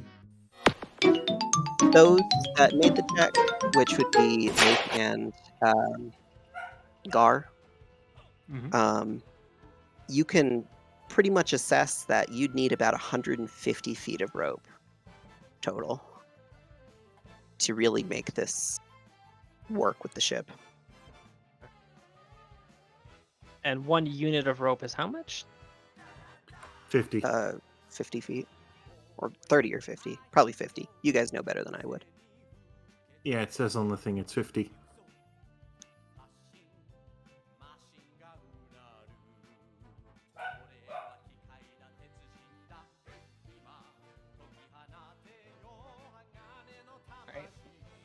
So we're all in agreement then? Secure the ship, then go looking for this freaking captain? There's not really anything else to do. Alright, I'm going to summon Unseen Servant and instruct them to secure the ropes around the ship. Okay. Max just gives you back his rope with a sigh. No. The question is, do we really want to start getting the ropes on the ship when we don't have any cloth? No, we're just securing it so it doesn't get pulled away at high tide. We don't know how long it'll take us to find where the heck the captain ended up at. Okay. Okay. So this is a first level spell, right? Yes, Unseen Servant It summons Unbelievable. an invisible, mindless, shapeless medium force that performs simple tasks at your command until the spell ends. The servant springs into existence in an unoccupied space on the ground within range. It has an AC of 10, 1 hit point, and a strength of 2, and it can't attack. If it drops to 0 points, the spell ends. It has a duration 1 hour and a range of 60 feet from me. Okay. So it's able to kind of tie the rope. What is it tying the rope to? Well, the mooring points on the boat, on the ship. To what? And as for on the island itself, well, the nearest trees. Oh, there's this one tree that's kind of now just a stump. And then there's more intact trees. I would be going for the ones that have a more, structural integrity. Clearly, this one failed its vibe check.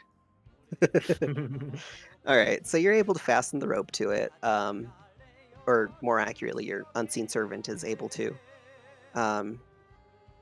It seems kind of loose, so I would recommend tightening it up. It's got a strength of 2 after all. Yeah, well, the bulk of stringing the ropes around is able to get taken care of, because that's the beauty of it being able to, kind of just drift around and have an infinite number of hands. That is true. But ultimately, between everyone and your unseen servant, it is safely secured and fastened.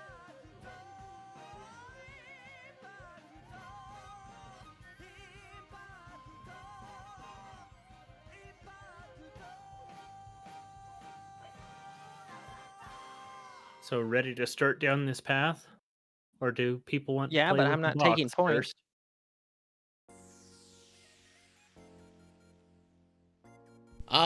Luke and Lake are gonna be... They really want to know box. Is there a keyhole or anything? No, it's completely cube in shape. It's just flat, except for the metal engraving of these words. Which is now a little bit harder to read because somebody spit up the paint. Or like stripped it of paint. And I'm sure being put through a tree twice didn't help it any. Yeah. Well, I guess they're gonna stuff it away into their bags and follow the rest of the team.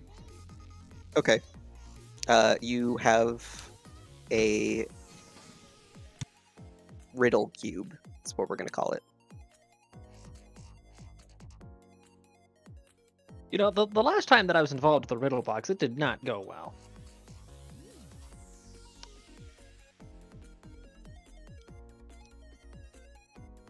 I feel like there's a story there. I was referencing a very old album from a very old band. So now, which the L characters is taking the box? Luke. Okay, Luke has a companion cube now. Oh no.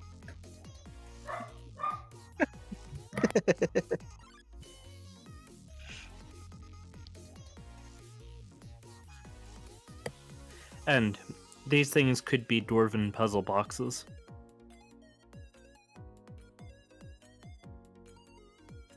All right. How long did it take to secure the ropes? It really didn't take long. Maybe 15 minutes. All right, then I'll be bringing Unseen Servant with me rather than dispelling it. Okay. Are you all together heading down this path? Yeah. Okay. As you guys kind of venture into this forest, there is a split, a fork. It veers to the left, and then it kind of curves along to the right. So there's 2 different directions.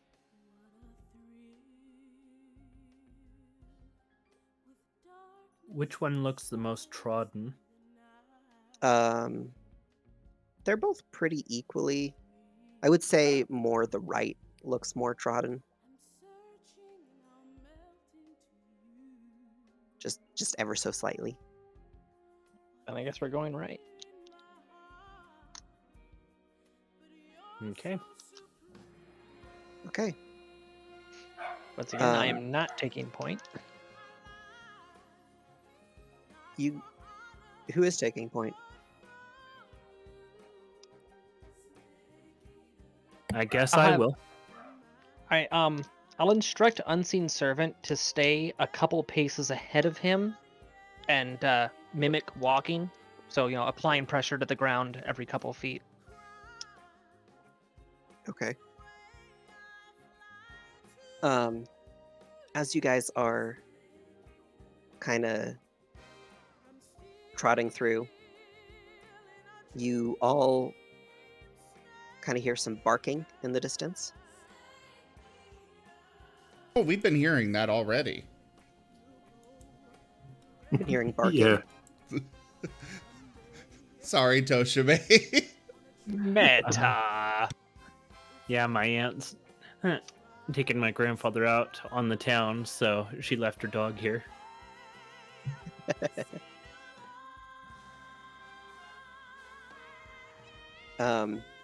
It starts kind of light, and then the barking kind of grows and grows, and it starts with just like one source, and then it's like 2 sources, and then 4, and then it Is just it getting any closer? as you guys are advancing, it's getting louder until finally it just all ceases, just completely stops.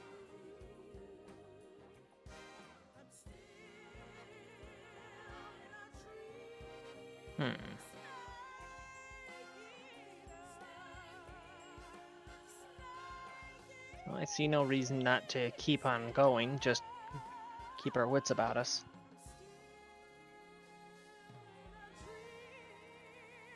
Okay. You all keep advancing. And everybody roll a perception check with Yay. disadvantage. Right.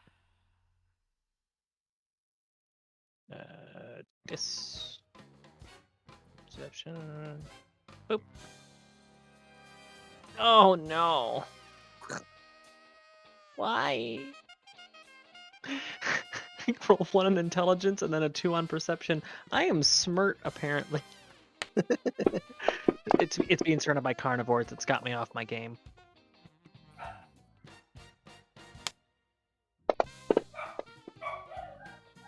Oh dang! Oh my god! How do you Lake roll just keeps perception? rolling very good. Go to your skills, and it'll be just after nature. Take your plus number and drag that onto but hit disadvantage first. Well, there goes a 20 to waste. No. Okay, so And who was it that was on point? it was It's me, Gar. Gar. Gar. Okay. So yeah, the one who rolled 18. Okay, so we got 3 of you that passed. Gar, Lake, and Maximilian. You are all able to detect the brush beside you is moving.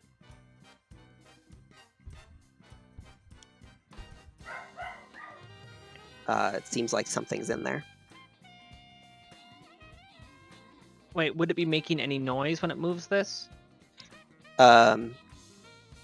Yes, but you are not able to Well, detect it. I suppose we could Your just sit in this room and glare at each other until somebody drops dead. Anyways. 'Cause I was wondering because I do have the advantage on hearing check, so that... Well, then again, that would just negate the disadvantage, which means I've still rolled a 4, so... That is true.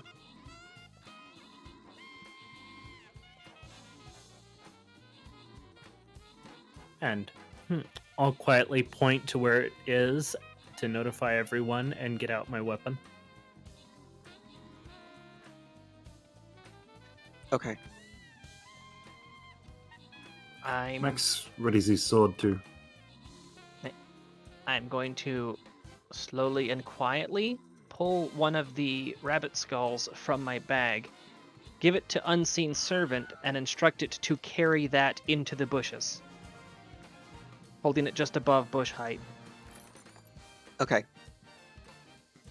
The unseen servant kind of, I guess it waddles. The little skull kind of goes back and forth. Kind of, doo-doo-doo, look at me, I'm a birdie, I'm vulnerable, I'm prey.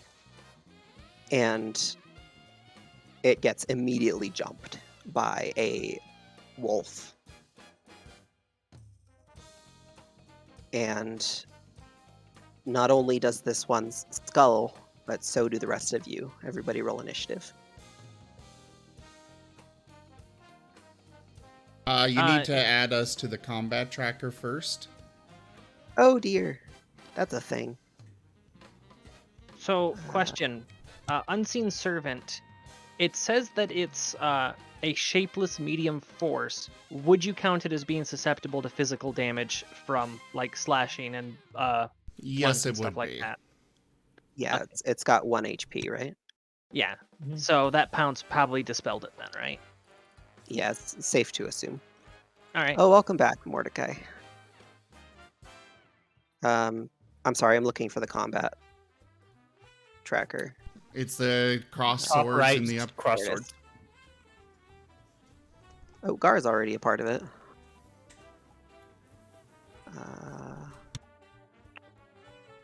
Okay, this is disclaimer. This is my first combat with this program. It's going to be a little rough. Same. All right, how do I add you? Should be easier. Go to characters, and then you just click and drag us onto the sheet. Odd Socks, why do you have 2 different character sheets? I don't know. Name I one only- of them old at the beginning, and Luke, you can delete whichever one he renames to put old in it.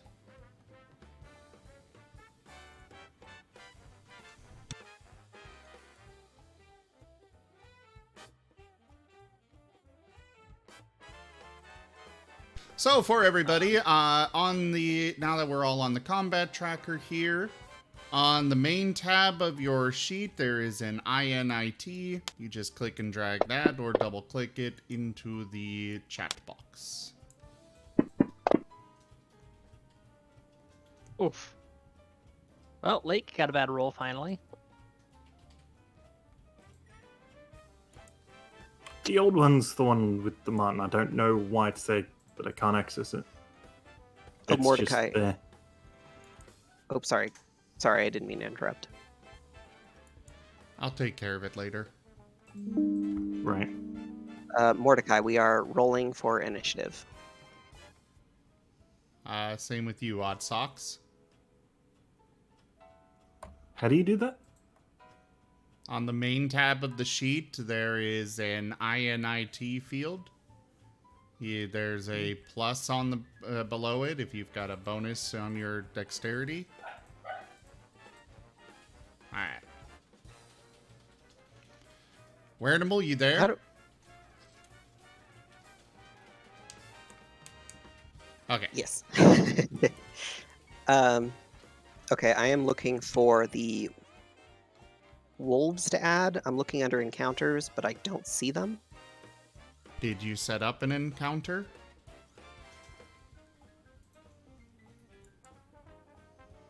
It's just a part of the book, so it should just be there, right? Alright, give us a moment, guys. Gordon, I'm tired. Give us a moment. I'm going to show Luke how to do this real quick. Those blips are really, really loud. but they support the channel. But they're distracting.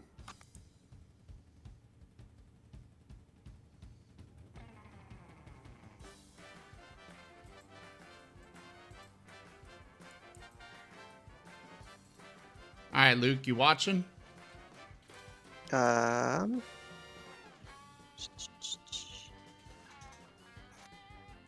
Trying. One sec.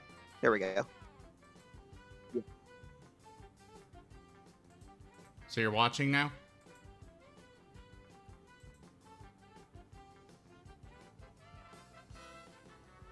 Luke?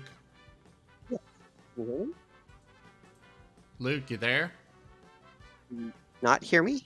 Oh, now I can. That was weird. So you are watching now? Yes, yes. Okay. So typically the easiest way is go over here to NPCs. Find the creature you want. Oh, it's You under just do- NPC. There, you can go through the library as well, but this is the way I find easiest. And then you just click and drag this shield onto the combat tracker. Are you still there?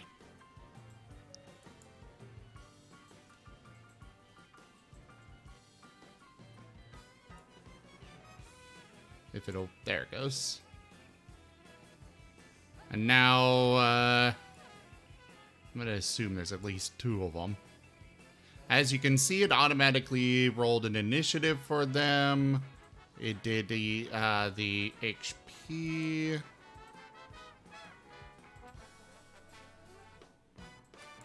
looks like it might be doing... I need to adjust a setting real quick.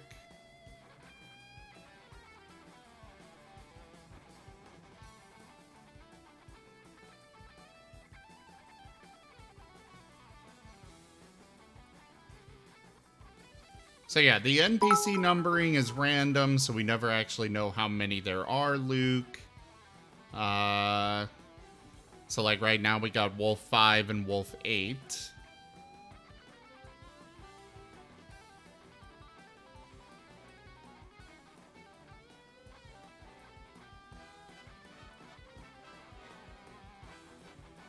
Okay, so it should be randomized on the HP there, but...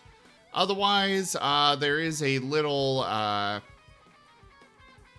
icon. It's really small on here because you've got your monitor different resolution, so I don't want to adjust it, but there is a little eye icon which will reveal them to us. Otherwise, you can also do this up here. The top left, there's a show all NPCs option. Okay.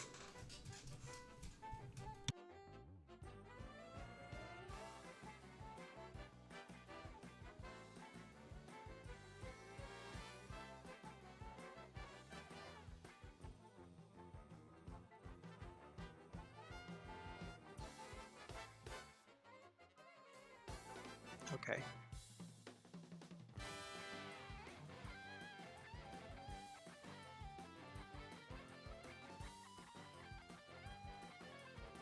Give me just one moment while I kind of get this set up.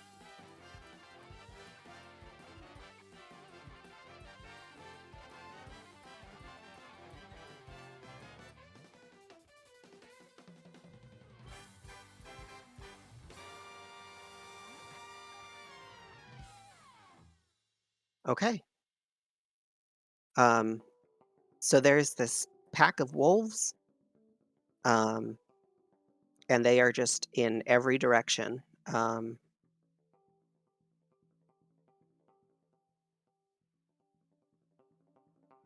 We're gonna kick this off with Maximilian taking point.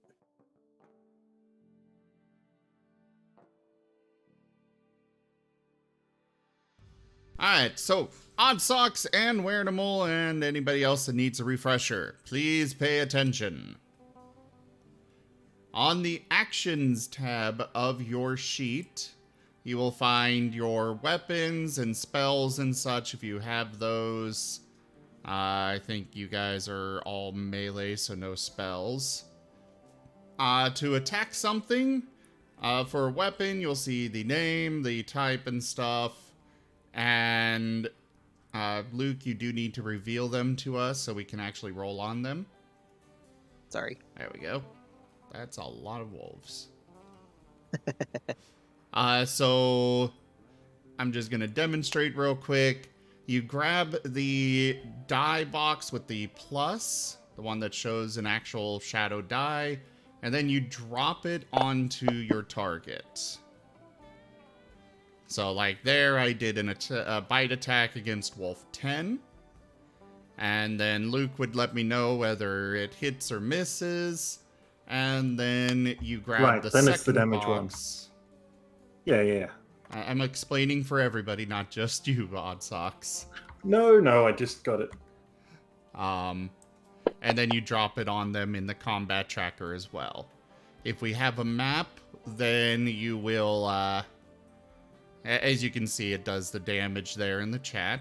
If we've got a map, you can also drop it onto their icons, but we don't have one, so that's fine. Just keep that in mind as well. Luke, you can go ahead and remove that damage as well, by the way. Oh, no, did I just erase everything? You just erased chat. Oh! You adjust the HP in the combat tracker. I don't know what you were pressing there.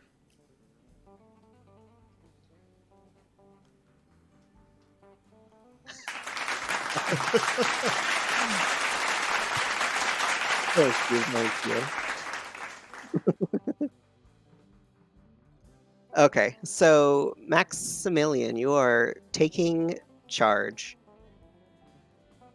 Right. Which wolf is closest to me? They're all, for the sake of simplicity, they're all pretty equally distanced out. They're kind of in a circle around you guys. Well, I guess judge the nearest one and, well, swing my sword at it. Okay. I'd say the closer they are in initiative to you, the closer they are to you. Okay.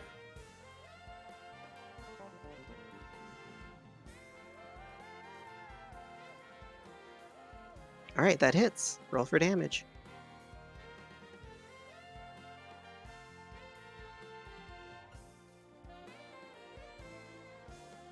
All right, what weapon are you using? Greatsword. So you take this greatsword and you swing down on this thing, and you do serious damage to it, and it lets out this loud yip.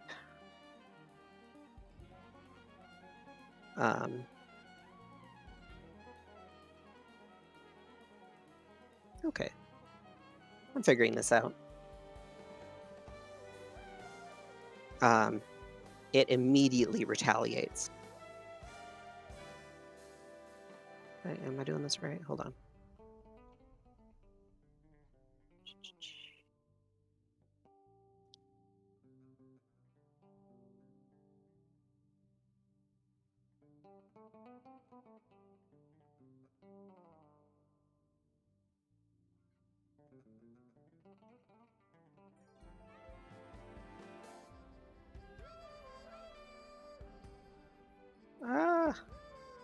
So you're supposed to take the dice and put it on top of the character in the combat tracker, right? Yes. Yeah, that's what I did. So for you, it's a little different. You'll see. Oh, okay. I showed you all this last time. Let me show you again how to do it. I assume you want Wolf 3 to attack. Well, I kind of need to have it in front Learning of can me be to- scary, but it can also be incredibly fun.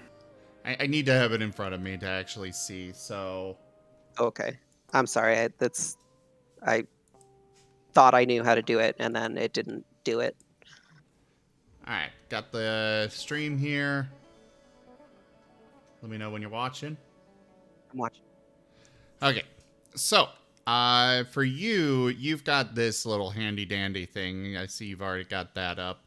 You grab this attack thing. When you hover, there it goes. It'll kind of highlight. I assume you want to attack Max? Yes. All right, so yeah, you just drop it on him. That would be a critical hit. Oh dear. Oof.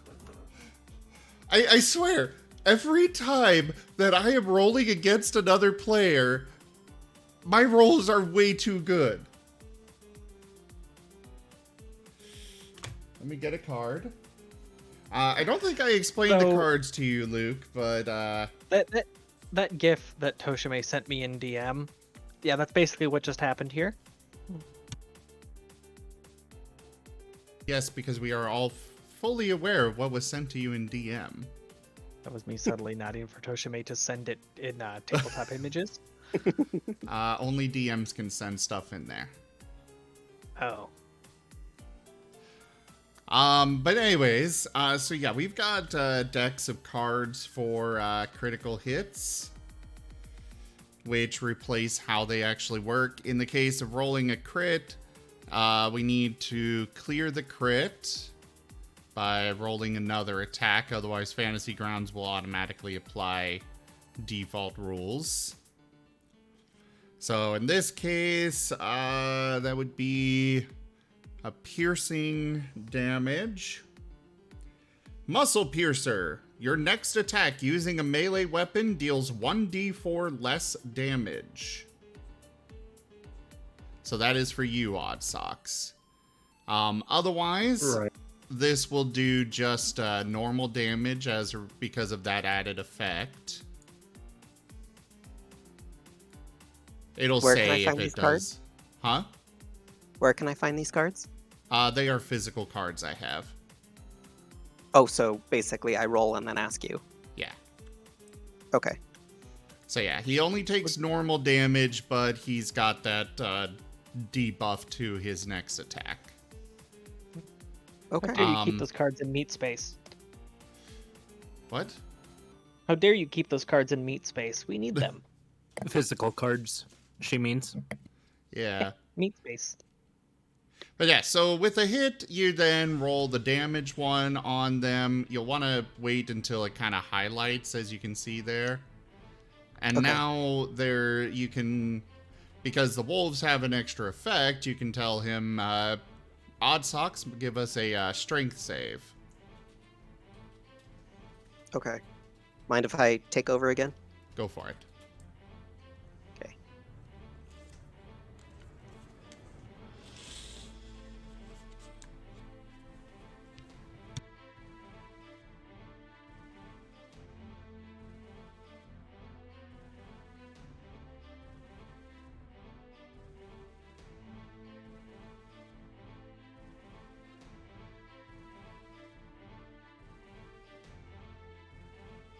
So yeah, up to you, Luke. Okay. Yeah, give me a strength saving throw. Maximilian.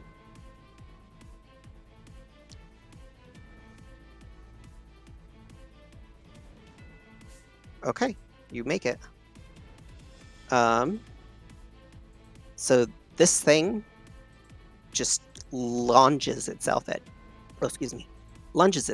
you and just kind of bites right into your arm. It's going to do 7 damage to you.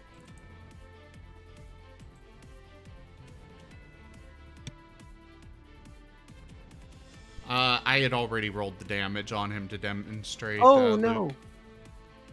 Oh, I'm sorry. How do I get rid of that?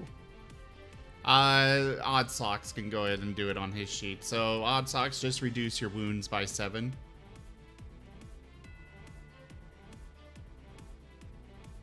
It was so small on the little stream that you did that I couldn't even see you do it. No worries. I was doing the best I could, but yeah, I didn't want to mess up your resolution there. No, I appreciate it. For the record, how do I apply the the effect for So the what- next turn. So what we're gonna need to do, the easiest way is simply you roll your damage on them, and then roll a d4, and Luke will reduce it by that amount. Ah, okay.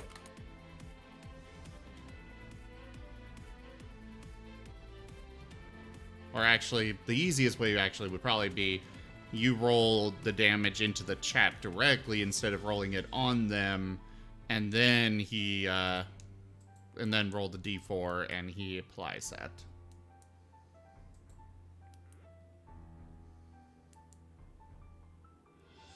Okay. For the record, on things like that, the minimum damage on a hit is 1 point of damage. So you can't go negative or anything like that. Well, you can't go to 0. 0, yeah. Negative, Okay. definitely not, because it would not make sense for, oh, he had his muscles ripped, so now therefore he can heal people by hitting them. Yeah. That's how it works, right? Honestly, it wouldn't surprise me. Okay. So we're up to the other wolf, who looks at this small little Marten with a little moon tattoo and takes a lunge at him. Here we go. And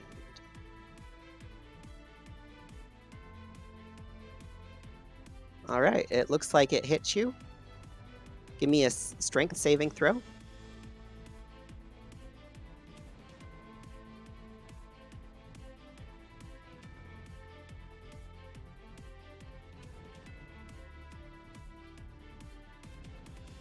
Sorry, what was that? I need a strength saving throw from Luke. Did the attack hit? It did. Okay. First off, they would have this. I forgot to apply that.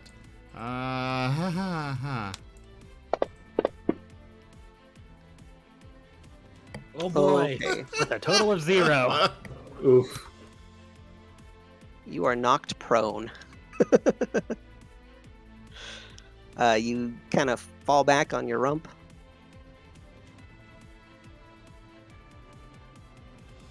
And it does no damage to you. They have temporary HP that regenerates at the start of each turn. Oh, so you have to okay. get past the 5 points of temporary HP. Think Actually, no. Halo energy shields. Actually, right now, I think it would only be 4. 1 sec. Let me double check that. It looks like it's 5 because I rolled a 5, and it. I put did it nothing. to 5, but I think it's actually only 4 right now. Oh, okay. Did I actually add that to the sheet? I know that's a thing I get.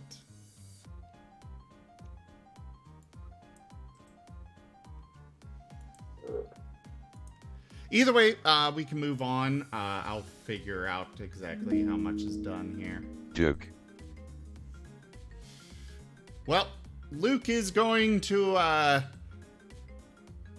roll over onto his back and shoot up a... Actually...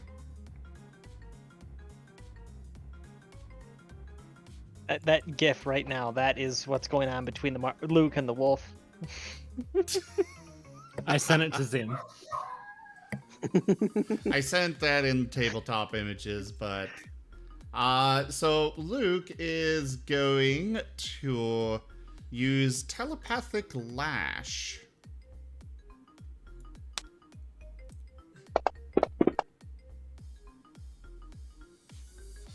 Okay. Right. Sorry. Yeah. Just did it with just a. Oh yeah. Yeah, you're because prone. of the prone is still on me. Yep.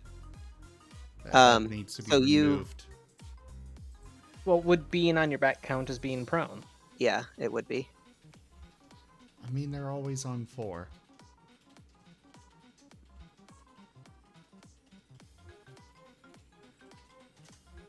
That is a You did very not specify interesting that you stood up. Yes, but they're always on all 4s. But you were knocked. I'm sorry. I'm not going to let you be immune to being prone.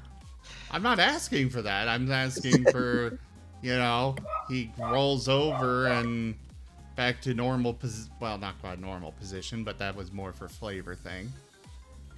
I would have to say that since they're always on all 4s, being prone would just be like you got winded and knocked over from the force of the hit.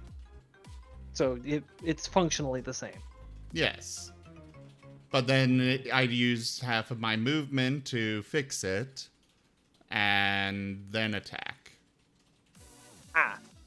So the rolling on your back was just flavor text for correcting Yes. being prone. Yeah. Okay. Okay. I'm going to request that next time it be a little more... I'll be more specify, yeah. Yeah.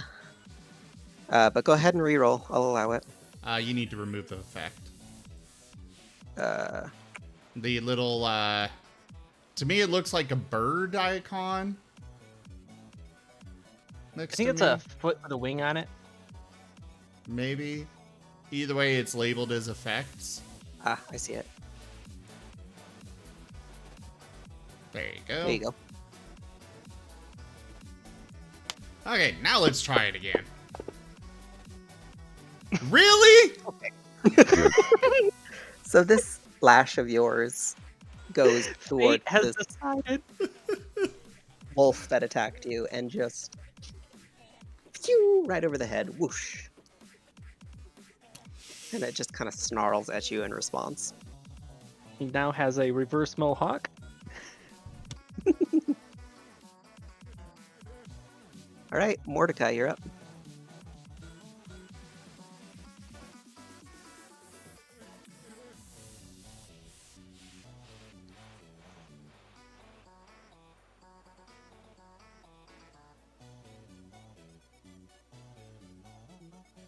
Wernimal, are you there? Okay. So do your damage to Wolf 7. Alright, you hit it. This arrow just pierces right into its side. Give me your damage.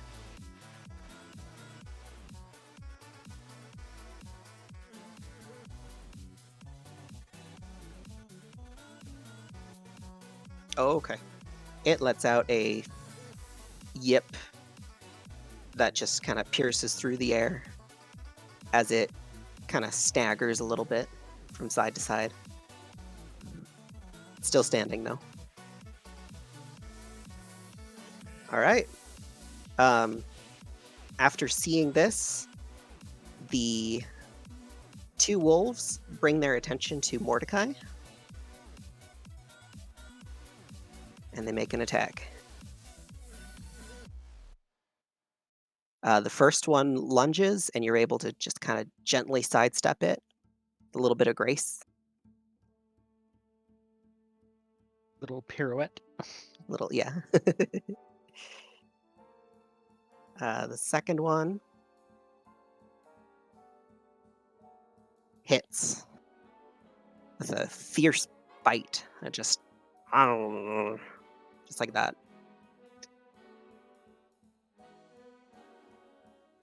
It does a total of 5 damage to you. As it just kind of grabs into your arm and you just kind of try to hold it back. The next wolf is going to turn its attention towards Rosalia. So for the record, it was only 4 temp HP that I get. I forgot it's, I don't have a 20 in intelligence anymore, so I did put in the extra point on wounds. Okay, thank you. You forgot that you're dumber now.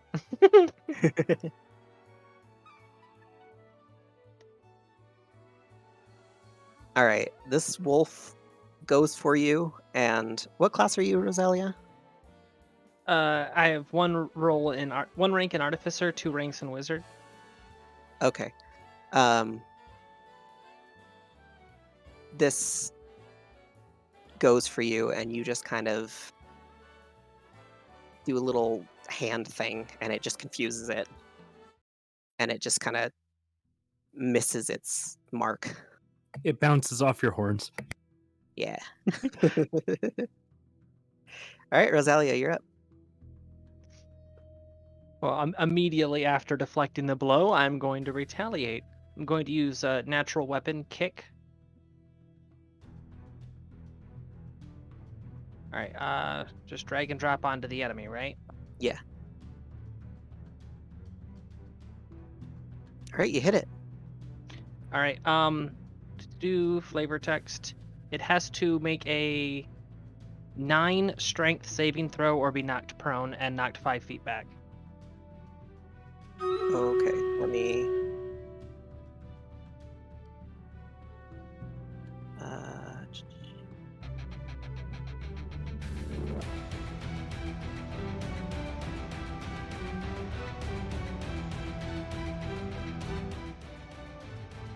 Oh, that didn't do it. Sorry, I'm figuring out how to do strength saving throws for this thing. Meanwhile, should I calculate the damage? Yes, please do. 1d6 plus 1 bludgeoning.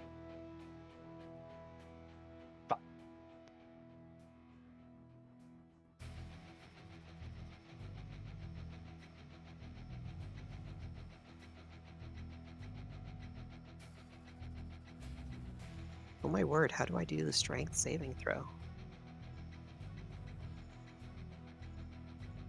There we go. What was the DC for it? It was 9. Okay, it definitely passed.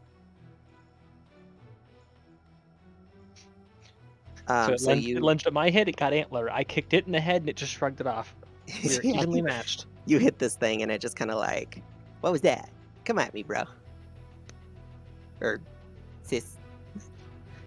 See, and this is a Oh, sorry. Did you still have something to do on your turn? If I were to move to hide behind somebody, that would be considered a disengage and give them an attack of opportunity, wouldn't it? Yes. All right, then never mind. Carry on. That works. Okay.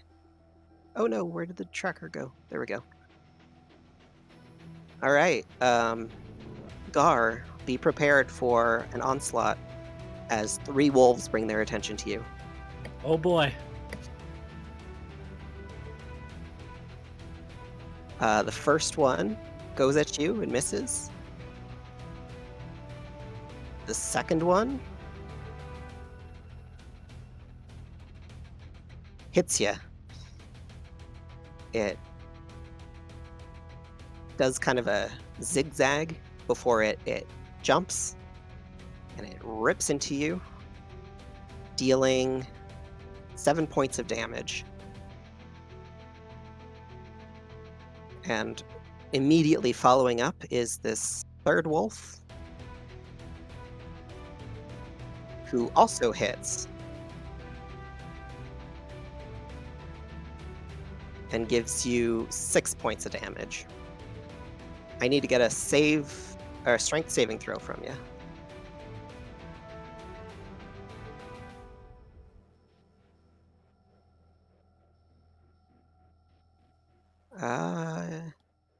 You pass. Dang, what is your strength?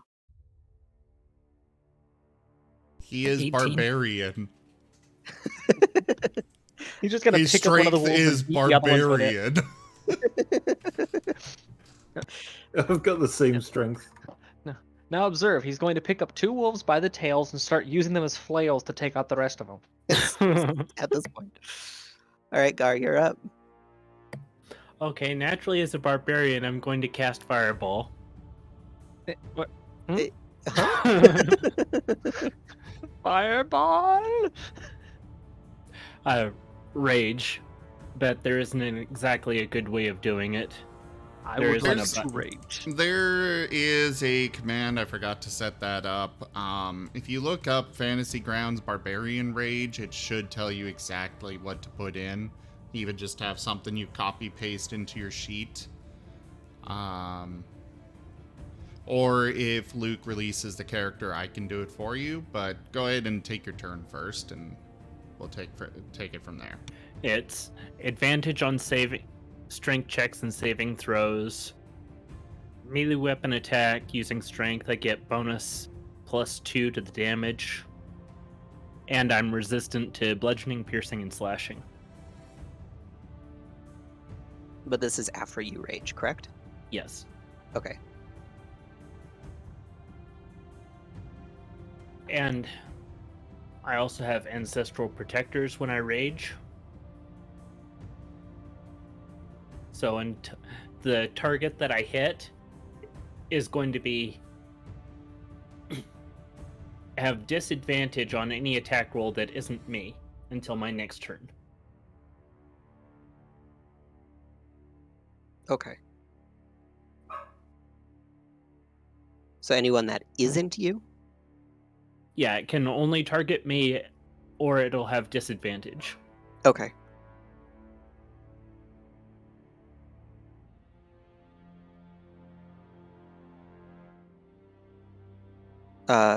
Rage, does that take your whole turn? No, it's a minor. Okay. The bonus action. Bonus action. Yeah.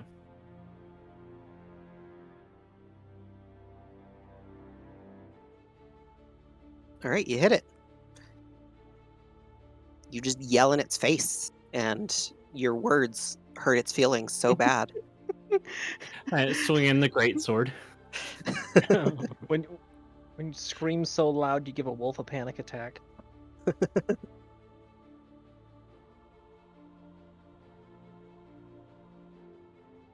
Let's see, that was 2 wolf 9.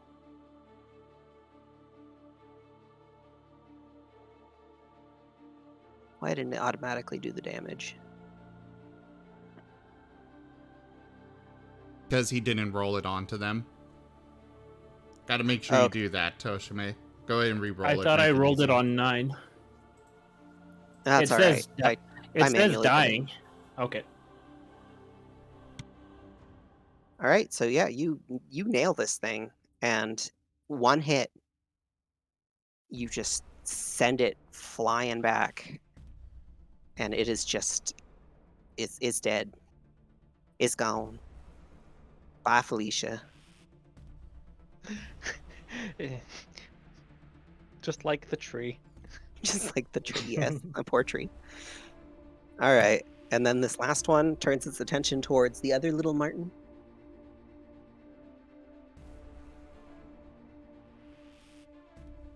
And totally misses.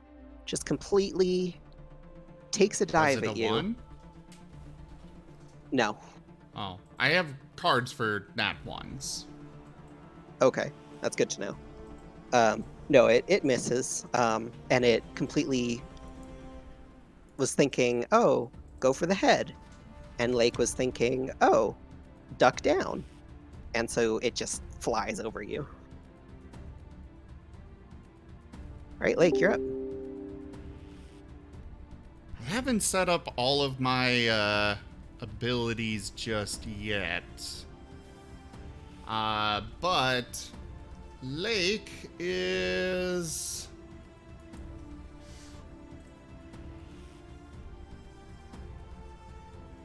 I assume there's a branch or something maybe behind the wolf or something. Something on the ground, rock or anything? Yeah, I would say there's at least a rock. He's going to grab it and launch it at the back of the wolf. Okay. Using Ballistic Attack. Ballistic Attack and Catapult basically the same thing. Basically. Except Ballistic Attack is weaker, but it's also a cantrip version. Oh, you get infinite ammo? Oh. All right, you fling this. It's basically the, psionics, they use their mind and telekinesis, basically. Yeah. All right, you fling this rock towards this wolf, and it actually catches it like a tennis ball. And it kind of like looks at you, and you can swear it winks before it drops the rock. So it didn't do any damage. You threw a ball to a dog. What'd you think was gonna happen? What's Lake doing? He's reaching out and kind of making a patting gesture with one of his paws. But I rolled terribly on the animal handling, so yeah, that's basically it. Nice doggy. Oh, Max just skipped. You skipped Why did it Sox's skip? Why turn. did it? I don't know why I did that. Generally let Alright, the go ahead. players advance the turn order. Oh, I didn't know you guys could. Oh yeah, only on our Only if it's our turns. turn. Yeah. Okay. The more you know. All right, Maximilian, you're up.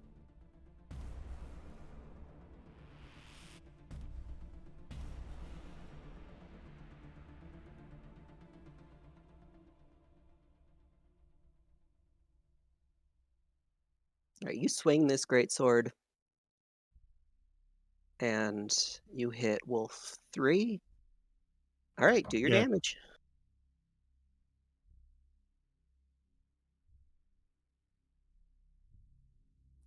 And that is what we call an overkill. Was reduced by 2. Now we have But- 2 Wolf 1.5s. Okay, so he's dead. You slice this thing, and you just get a good chunk out of its back as it just kind of collapses.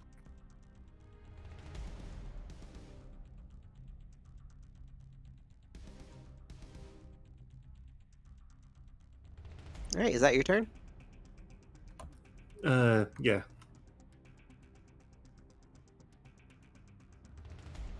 Okay, this one is dead, so it's not going to be making any actions. All right, this one, seeing what you did, turns its attention towards you,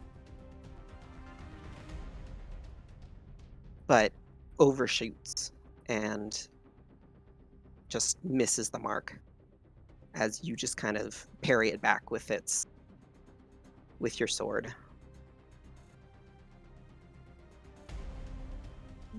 All right, Mini, you're up. What'd you say? Mini Me, you're up. His name's Luke too. All right. Telepathic lash again. Luke Duke. Where are all of my frickin' Jim, I need luck. I need luck. What do I get out of it? Chocolate covered cherry? I guess you can have a single thing of luck. Yay! All right, this shot, yeah. I thought that was Luke making a peace offering to the wolf. I didn't realize that was like Jim handing you a cherry.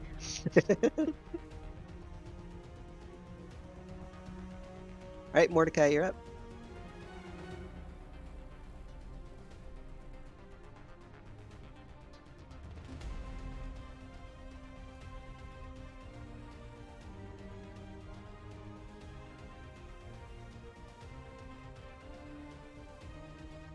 All right, you hit this thing, and you kind of go, "Come at thee," as it with your fancy rapier.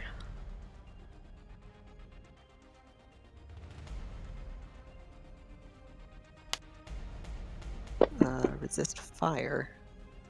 Ignore that, I'm just testing things.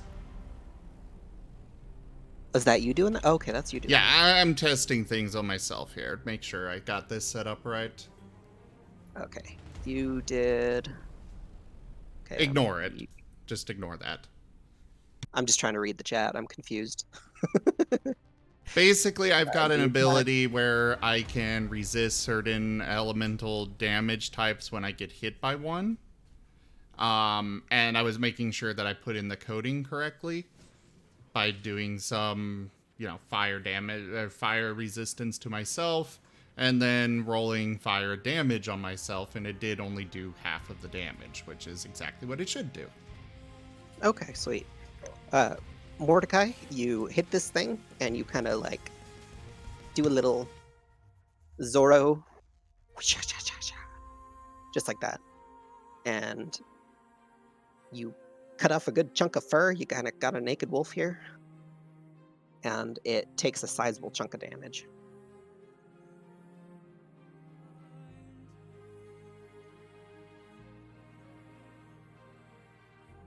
Is that your turn?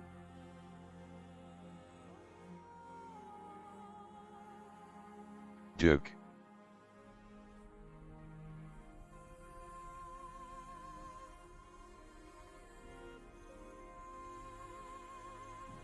Okay.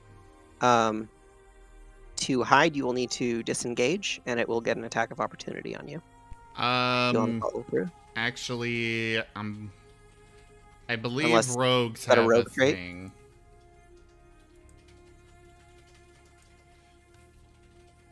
Do you not warrant attack of opportunity? I'm double checking. Skills. No, not skills. I believe it's cunning action.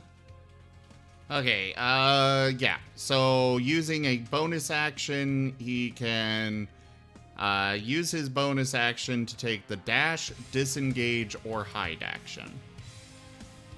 Okay. But I don't believe that the hide action actually causes.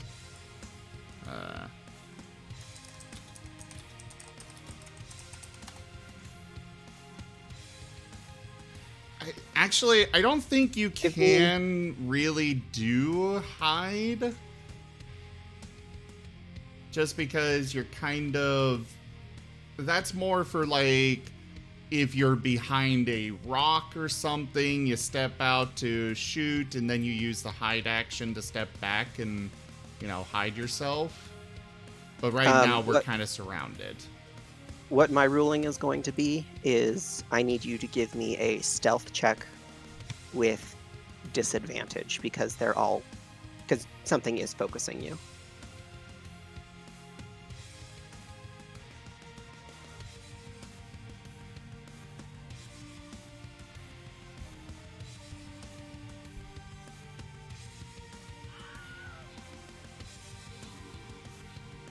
Though, for the record, Mordecai, you could use the disengage action instead and then move away and get out of this group without provoking attacks of opportunity.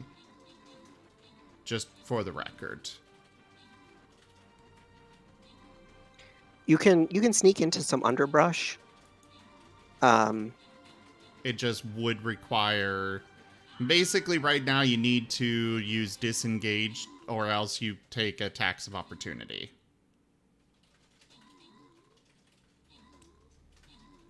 For the record, with your sneak attacks, they are very generous with that on 5e. It should trigger so long as there is an ally within 5 feet of you, and since you're all huddled together, it should activate. Well, as long as there's an ally within 5 feet of your target, which... Oh, sorry, you're right. Not you, but the target. So you would since you're all kind of together. Yeah. You would have had a sneak attack on that attack.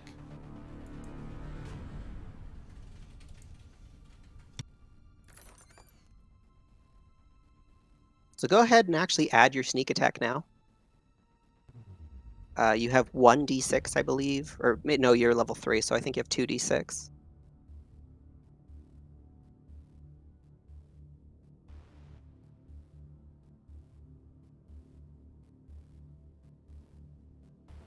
Okay.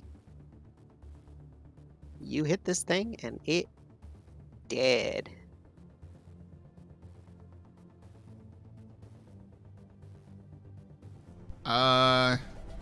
Luke, could you release his character? There is something wrong there. It should not have a minus on that. Duke. I'll take a look and fix it. Also, Toshime, did you get your Barbarian Rage figured out? Okay, it's unlocked. Temporary thing right now, yeah. Luke, you need to go into the character screen and then clear owner on it. Sorry.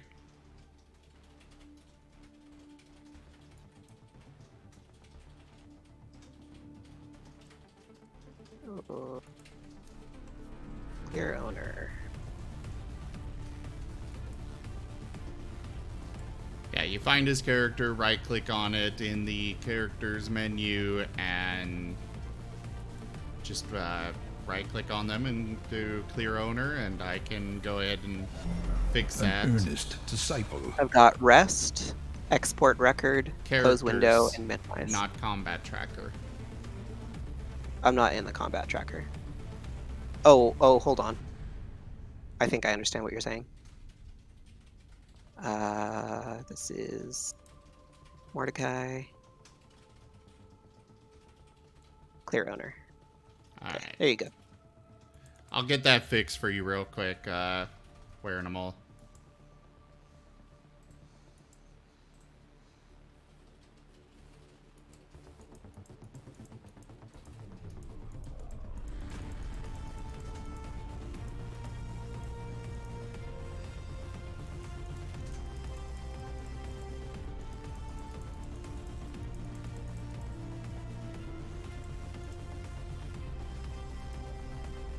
Alright.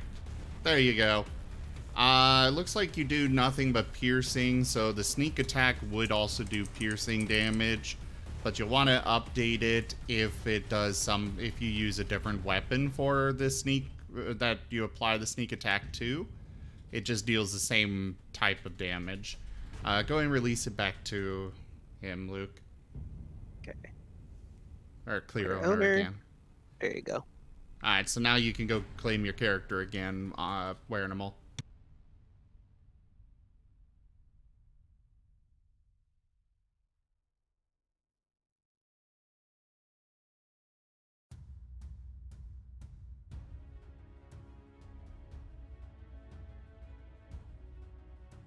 Is it working?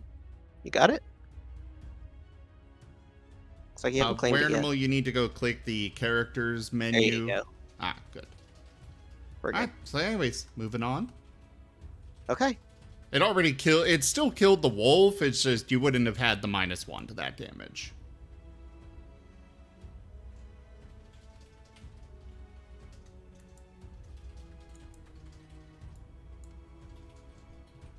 Is that your turn? To pass your turn wearing them all, it's in the combat tracker, which is the cross swords, and then there's a little arrow pointing down in the bottom left of the combat tracker. There you go. Yeah, you got it. Okay, this one is dead. Okay, this one is actually going to try to retreat. You guys have taken out 1, 2, 3 of its packmates, and it did not like that. So Mordecai, you actually get an attack of opportunity on this thing.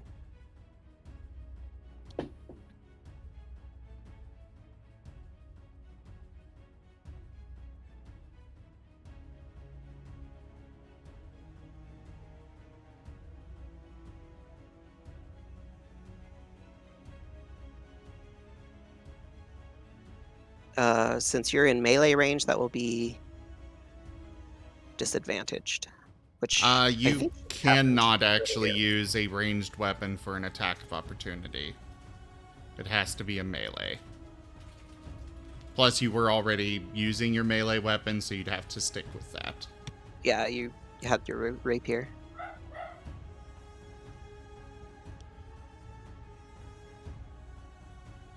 Ooh, that's a 1. Zim? Yep, grabbing the card.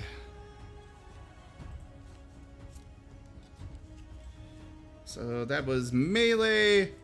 Momentary confusion. You don't add your proficiency to your attacks for 1d4 rounds. roll a d4.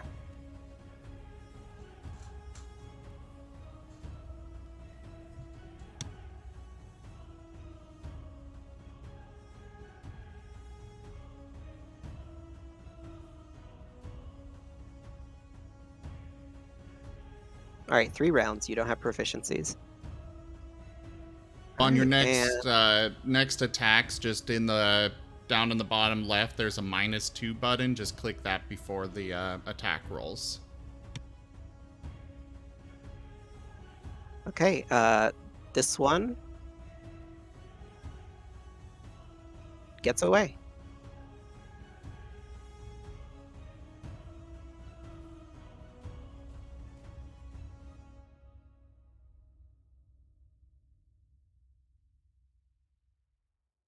There we go.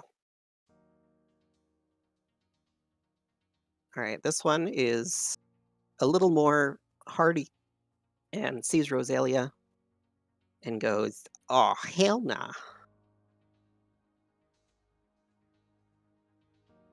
But totally just misses the mark. It was so confident in its abilities that it was overconfident, and you were able to, not today. It's Rosalia, your move. I'm going to actually cast Cause Fear at level 2. Oh, okay. On the one centered on the one that directly at the one that just attacked me, and whatever one happens to be closest to it. That would be Wolf 5 and Wolf 16. Right. Oh no, Wolf 16 is dead. Wolf 22. The target must succeed on a Wisdom saving throw or become frightened of you until the spell ends. Its concentration up to 1 minute. The frightened target can repeat saving throw at the end of each of its turns, ending the effect on itself on a success. Okay, let's see. Said Wisdom? Yes. What's the DC? DC would be my modifier plus my proficiency, right? I believe so. So that's a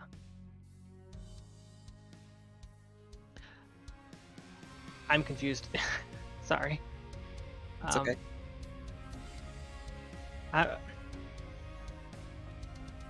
So my intelligence DC is +3, and my proficiency is +2. But 5 sounds like it's low.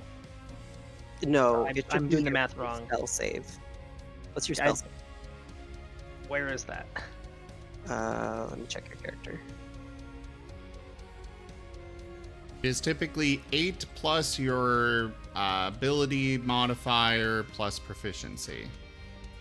That's what it is. Okay, then in that case it's 13. 13. Okay, it just barely passed. And the other one? The other one.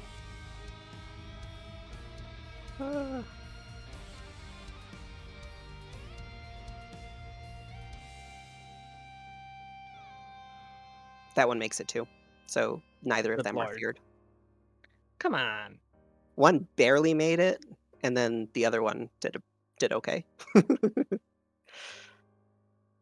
So yeah, neither of them get feared. And you've actually gotten both of their attention. Yeah, I noticed that.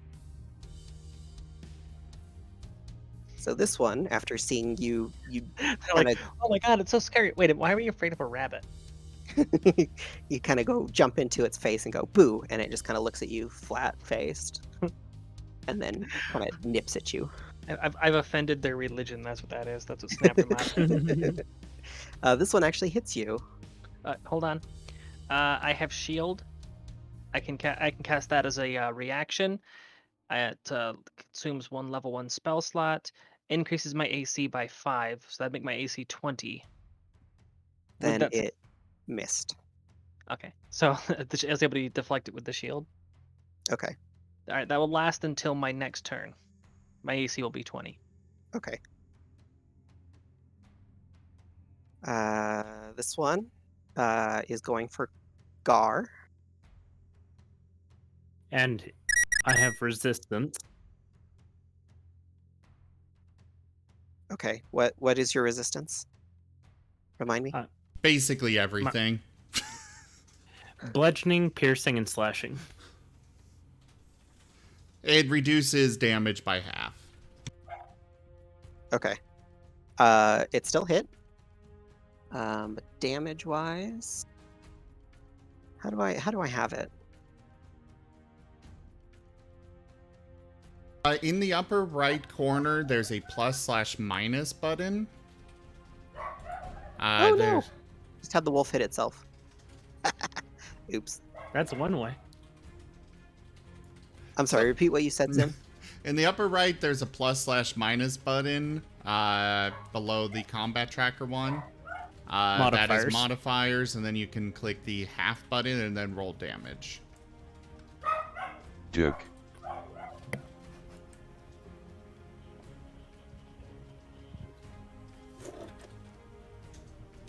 So you take 2 damage.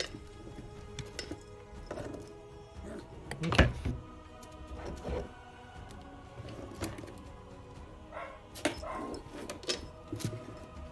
This one is dead. So Gar, you're up. Retaliate.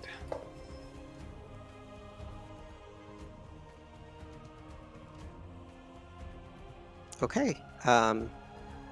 You hit this wolf.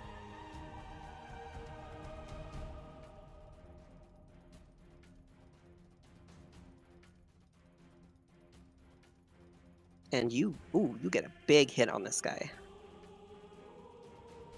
Big damage. And it lets out a massive yelp.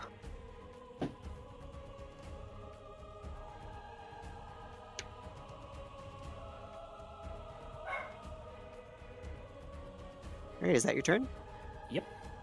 And there we go. Okay. Lake.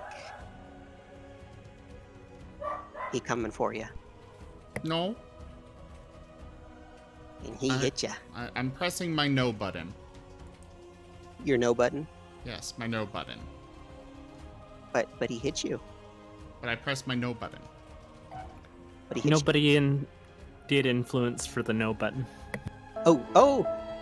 Wait, what? There wasn't any influence for a no button. Fine, he hit. I'm not familiar with the no button. I don't think the no button is a thing. I try to make it a thing.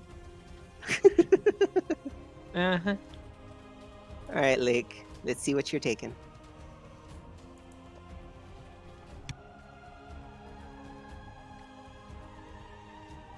Two damage total. Oh, that's not a problem. Oh, past the, oh. Yeah, past the shield. Oh. So, 6 total. Oh. But it is your turn. Alright, Jim. The ballistic attack. Alright, throwing a ball The again. ranged. +6. Drag it onto Wolf 18. Aha! You hit it. So it goes to catch this rock, and it just gets beamed right in the face. Do your damage. You did tell me I would get a 20. Alright, so a rock, so bludgeoning. Boosh! No. Oh. I should dropped my have. candy corn. At least it wasn't minimum, but still. Just above minimum. Alright, you hit this thing. And it got beamed in the face. It looks a little dazed before it kind of looks at you and it's like, excuse you. Alright, Maximilian, you're up. How many turns was the critical effect for? It was just the one. All right. I thought it was for 3. No, that's for How much did... Oh, sorry. Right. All All right, then I charge and swing at Wolf 7. Okay.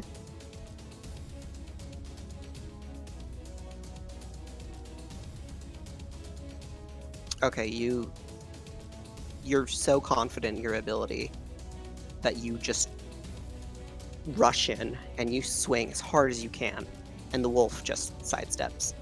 And it's very anticlimactic with how much energy you put into this attack and how it just no.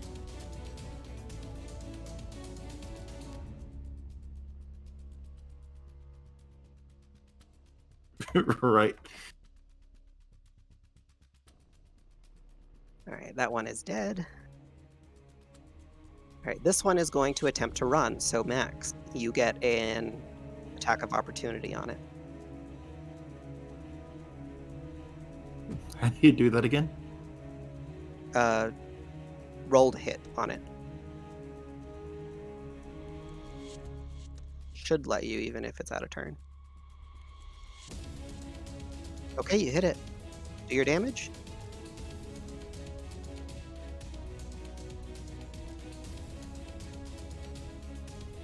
There we go. All right, it's dead. You killed it. Yay. All right. Luke, you're up. Okay.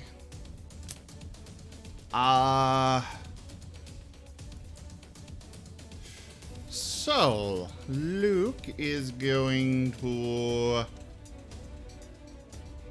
Are there any others in 5 feet of us?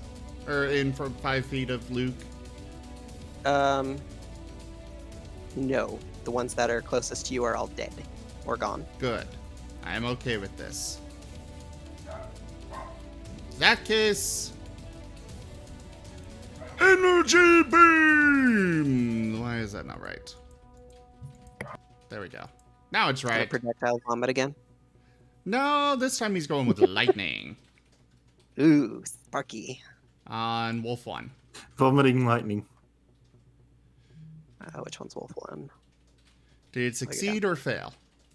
It failed. Wah, wah, wah. Aha! This is why I do like the fact that... Thank you, yes. That just now, came if it out fails, is it only half damage? No, if it succeeds, it's no damage. If it fails, it's full damage. Oh, I'm getting it backwards. Okay, yes. But for this particular thing, because it's basically a cantrip, it's nothing if it fails. Gotcha. Or if Okay. it succeeds. Wolf 1 is dead. And its fur is all poofy. Yep. That's it. Sticking out in every direction.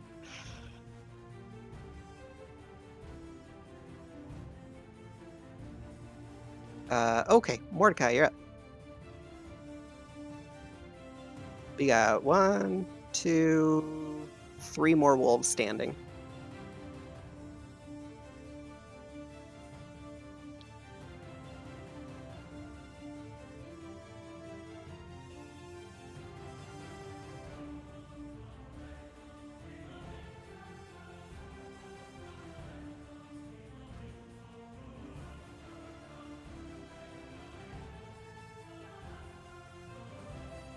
Let's see, Wolf 5. Rosalia is next to it, so yes, you do get sneak. Yeah, and I've drawn its full focus with the attempt at fearing it, so.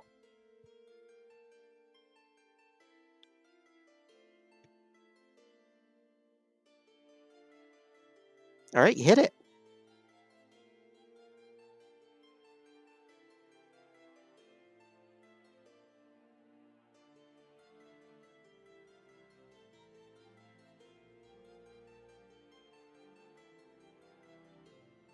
And you kill it. You come up with your rapier and you go, "Come at thee," and you swish swash as you do when you're fencing, and this thing just gets cut up into ribbons. Never mind, you shot it. Never mind. Swish swash with your bow. You swish swash with your bow.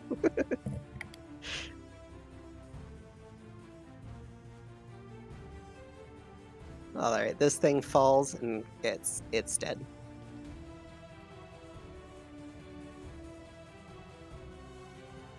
Okay. That one's dead. That one's dead. Rosalia. We got two wolves left. 2 wolves left. You know what? Screw both of you. I'm going to cast Sleep at 2nd level with my last remaining 2nd level spell slot. Okay. 5d8 additionals. 6, 7. Alright, so I have to roll 7d8, and that's how many hit points worth of creature it can put to sleep, starting with the weakest creature and working its way up until I run out of hit points. Gotcha. Okay. Does this include damage that it's already taken, right? Yeah, it's remaining hit points. Gotcha. Okay. Go for it. Alright, so it's 5d8. 6, 7. 5, 6, 7d8. A lot of D8. Dang. It's 35 hit points worth, starting on the one that is currently the weakest. Okay. Grand total, you needed 19. And 20. You needed 20, and you made it. So that's both of them asleep? Both asleep, yep. Would you like to coup de grace them or something else? I'll leave that to the rest of the party. I have 1 spell slot left, so if we're considered disengaged at this point, I mean, because the only remaining combatants both just fell asleep, right? Yes. If we're considered disengaged, I'm gonna go over to Gar, use my last remaining spell slot to cast Cure Wounds.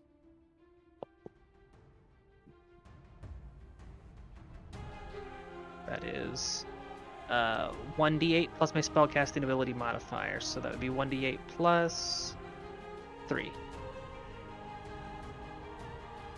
I say we make friends. 6. I healed 6 points worth of Gar's wounds. And now I'm completely exhausted. If you've got Cure Wounds on your sheet, you should have a... You can just drag it onto them. Oh, shit. Seriously? Yeah. Alright. Give me a second.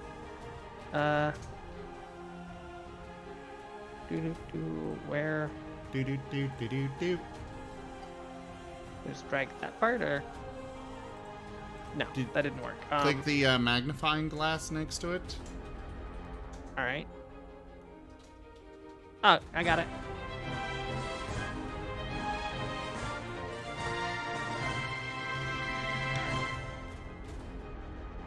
There we go. Okay. And I'm just gonna flop. I'm exhausted.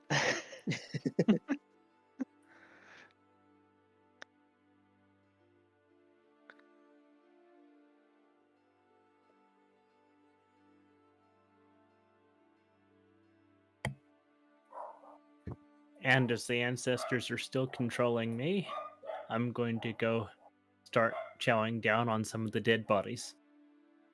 Oh my goodness. Just nom nom nom. Freaking carnivores. For the record, I'm not dead. Drake is going to go nibble on one of Rosalia's ears. I will slap the shit out of them. In a quick flash, wolf number 18, one of the ones that was sleeping, disappears, and in its place, in this, you could call it a revealing light, a object is left in its stead.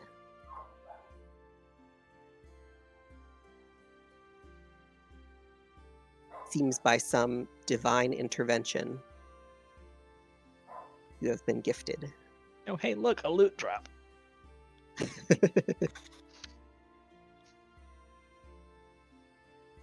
You all decide amongst yourself who takes this. It is a lantern of revealing.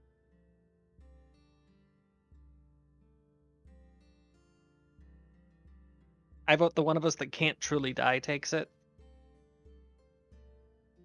Okay. Which one is that? Luke will take it.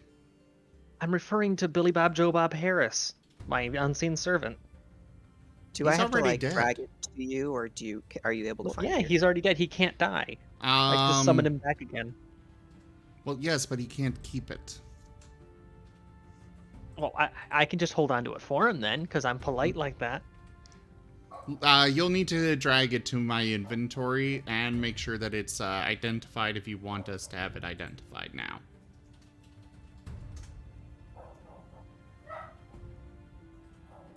And this is the donation goal, by the way. So, we have one uninjured but unconscious wolf that might wake up at any minute. Luke or Lake? Luke.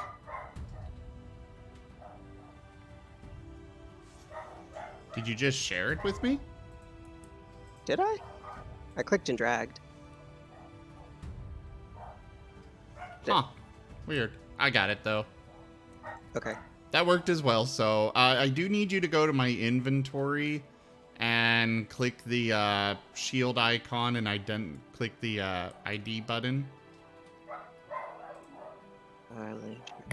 Because it is by default unidentified for me. Yeah. Oh, a lantern. I was like, what? Yeah.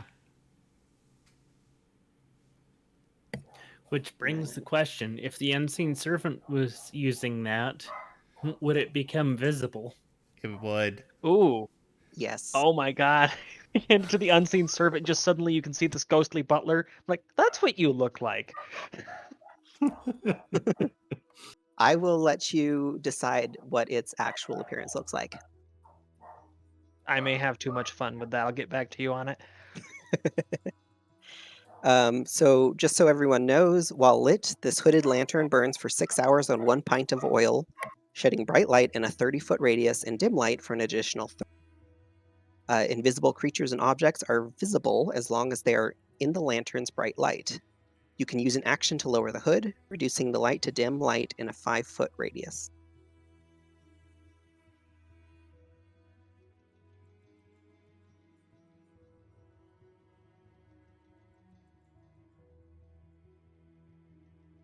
All right. How do I clear out this combat tracker? Is there a quick and easy button for that? You can. There should be I believe in the menu, there's an option to clear unfriendly or hostile or something like that. Generally leave us on there, though. But that said, for when Wolf 22 wakes up, Luke is going to go over there and he is switching over to focusing on the bestial form, psychic focus. So he has advantage. And he's going to leave out one of his rations for the wolf. Quick question. How much time do you need for it to count as a short rest? 1 hour. You need... Yes. Well, I'm going to be... If there's no reason for us to press forward quite yet, then, yeah, I'd like to linger here for just a bit, just for a short rest.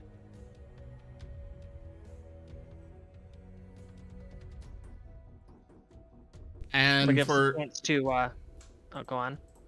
For everybody else as well, you can use your HD, your hit dice on your main tab of your sheet if you want, to heal yourself up. You just click and drag from that. Luke, for you, there's a menu button you can click to do a short rest. Or in the combat tracker, there's menu and then rest and then short rest. Yeah, that'll give us enough time to skin the wolves, process that, and because of arcane recovery, if we have a short rest, I get back 1 level 1 spell slot.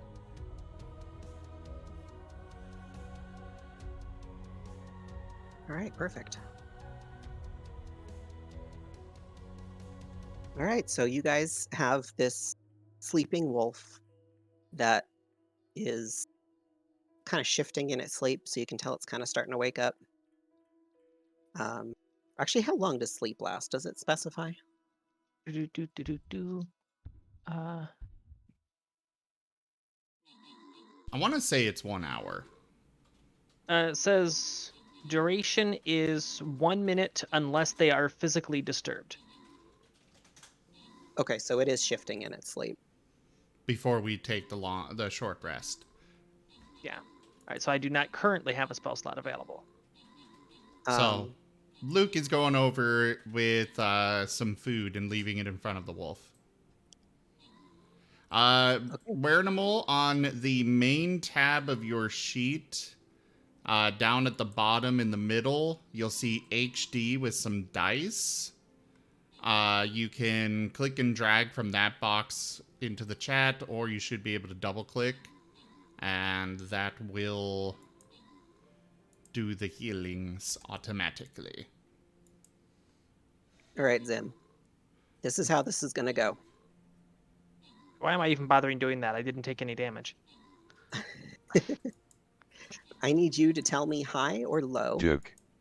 And if you get it right, then it will hesitantly be friendly towards the party, despite the fact that you slaughtered its entire family. But if you get it wrong, it's gone. Don't think of it as your family being dead. Think of it as new friends. New friends. Replacing the old one. So for high the or low, record, with my telepathy, I can communicate with regular animals as well. It's just not really in words so much as images, feelings, etc. Basic with the concept of your options are work with us or be crushed into a fine red paste. I'm going to call... Jim, should I call high or low? Low. Low.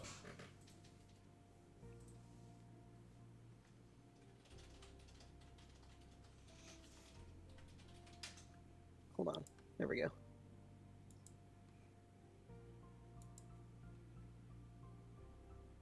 How do I reveal?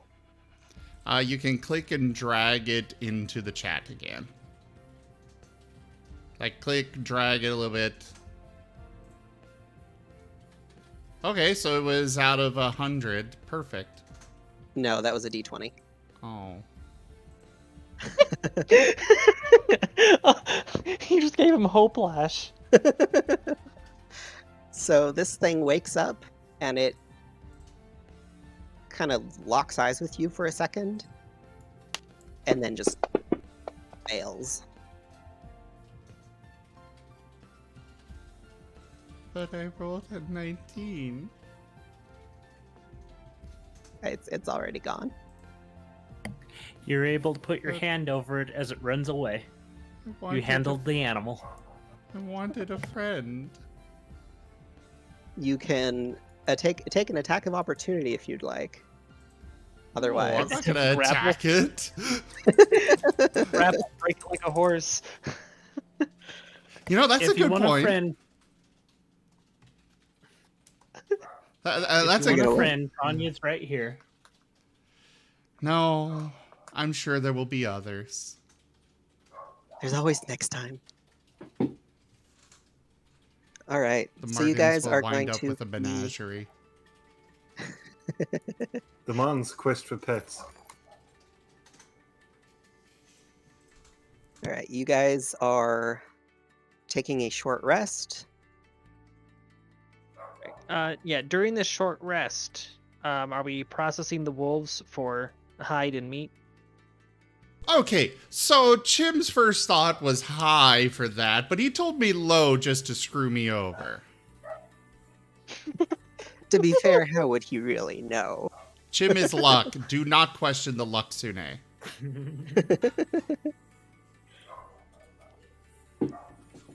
All right, are you guys going to... He is just giggling in the kitchen.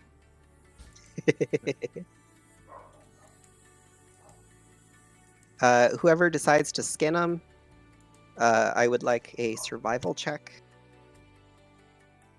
Oh, and unless someone else volunteers, I guess I'll do it.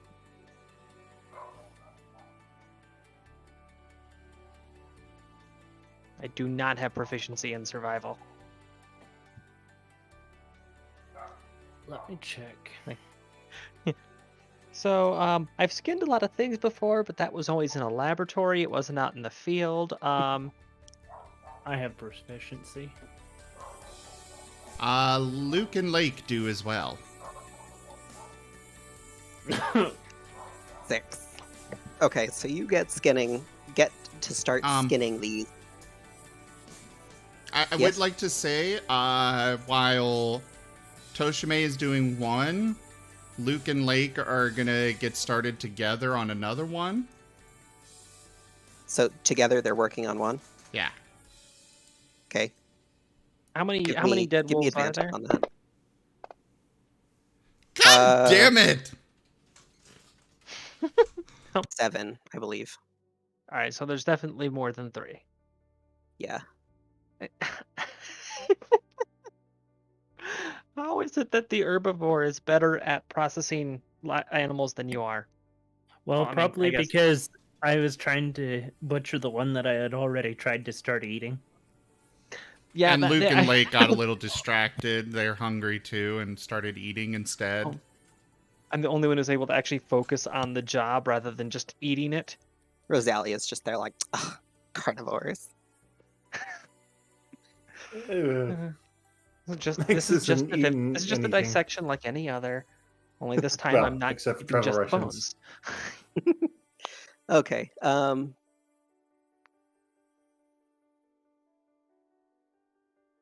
You guys skin probably about 2 of them successfully. So I'm going to say you guys have 2 wolf hides. Who's going to carry those? And Rosalia wanted the bones. Well, actually,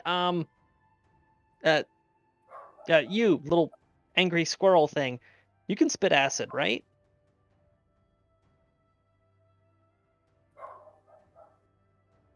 Vomit acid, more like.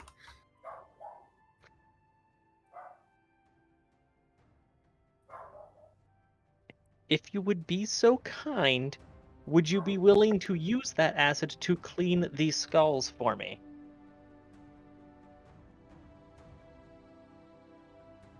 Who are you even talking to? I am talking to Luke and Lake. Well, they're not responding because they have no idea who you're talking to. Oh my god. Fuzzy danger noodles.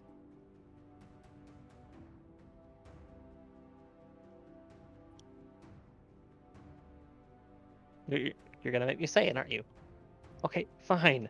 The 2 Martens. Ah, yes! So sassy. What can we do for you?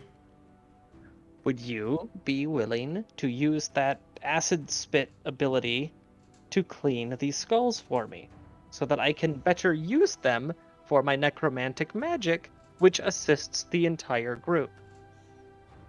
For the record, you can't actually use regular animal bones at all for your necromancy stuff. Technically, no, but I do a little bit of stage magic when it comes to using the arcane tinkering in combination with Unseen Servant. I'm just letting you know, it doesn't actually work for I know. necromancy. I know. So there'd be a ghostly werewolf butler? Sure. We'll go ahead and do it. Wait, see a werewolf butler? Yeah.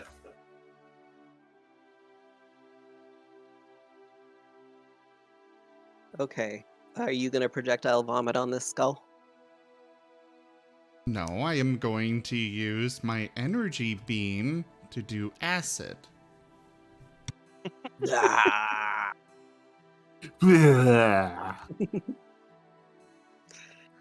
Okay. for sake of simplicity and because I'm feeling nice, it is very effective, and it's sparkly white clean. It's like somebody used Mr. Clean on this skull. When they say brainwashing, this is what they mean. And how many intact, cleaned skulls did I acquire? We're gonna roll a d4 for that. All right.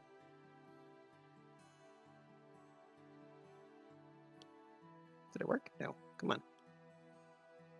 Share with the class. There you go. Oh, wow. Okay.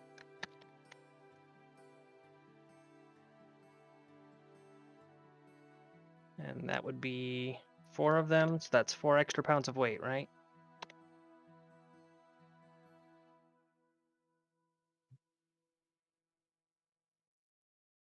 Yes. All right. Ooh, I'm getting close to my maximum carry weight. I have to keep an eye on that. Okay, you need me to start carrying you?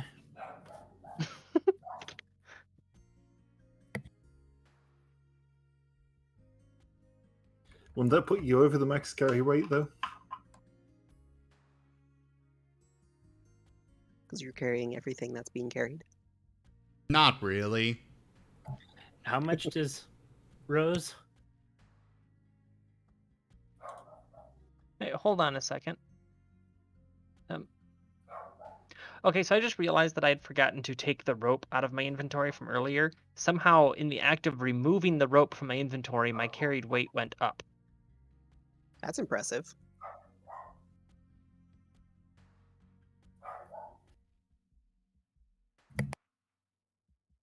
Oh, you know what it was? It hadn't calculated the wolf skulls yet. Oh wait, it's calculating them as 4 pounds each, I think. Oh. I fucked it up. I mean, this rabbit skull is supposed to be 3 pounds each. Then the wolf skulls are also 3 pounds each. So, okay, there we go. That fixed it. Either way, I'm still very close to my carry limit. All right. So you guys have acquired these skulls. You've acquired 2 intact wolf pelts, and I would say you guys have about, we're gonna say 6 rations worth of dog meat. I have no reason to carry that, but I'll sleep better knowing that all the carnivores in the group are well fed.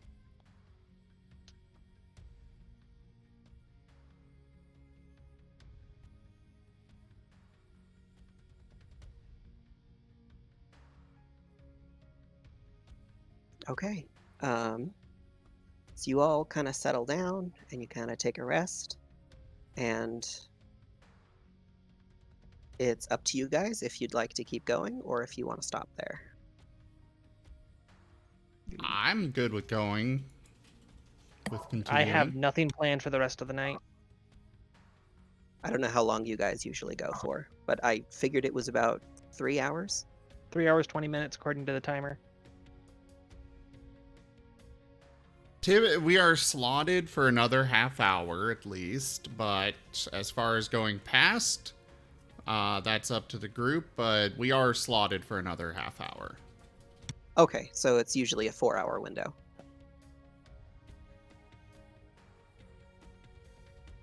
Okay.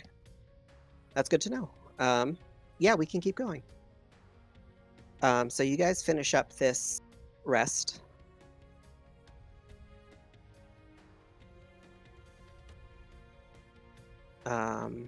And there doesn't seem to be anything bothering you.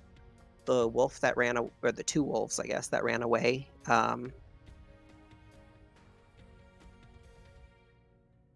don't seem to bother you.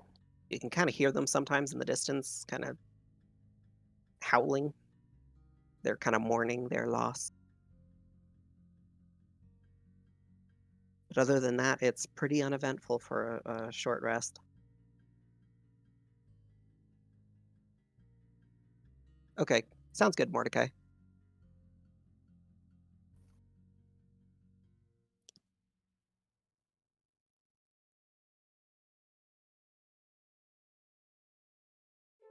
All right. Are you guys good to keep going? Like I'm good. moving I'm good to keep going. I onwards? did just send you a DM on Discord though. It's relevant to the game.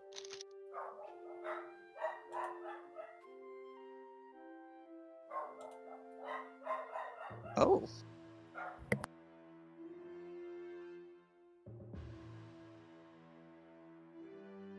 Okay. What's up? That's good to know. Alright. It's I'm sure it'll come up. Yeah. I mean, given how useful that lantern is, it's definitely going to come up. Okay. So you guys all kind of get up, dust yourselves off, go, oh yeah, that's how you do that spell, because you get a new spell slot. And you kind of continue on your way.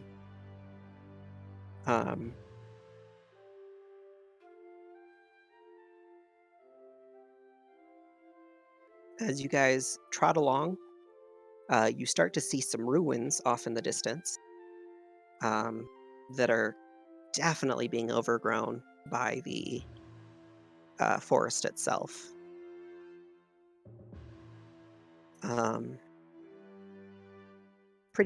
Once you kind of get closer, you see it's kind of damp. There's a little bit of a waterfall it's not really a waterfall, it's more water trickling down along the side, kind of like a small little stream. And along the edge of the ruin itself,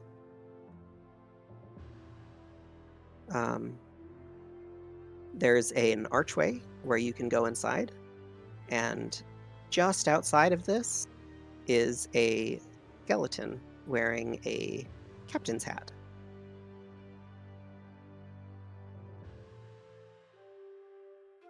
What would you like to do? Lake's gonna go Rosalia? over and claim the hat. Okay. It's big, it's round, and it's got a feather in it, but it's also kind of tattered.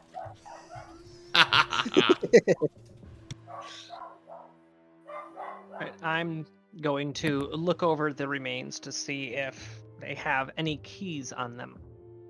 Yes, there is a silver key that's on a necklace.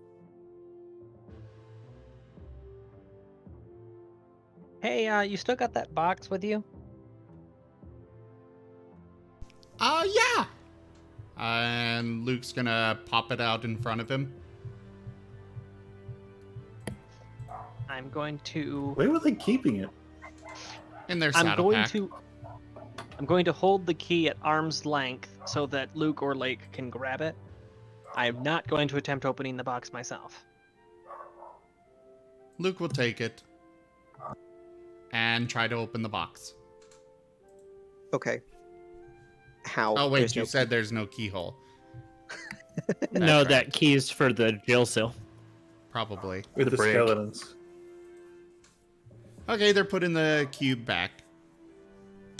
And looking over the captain, seeing what killed him. It's hard to tell. It's just bones.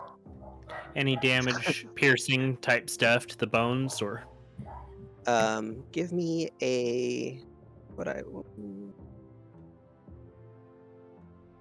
go with a insight on this one.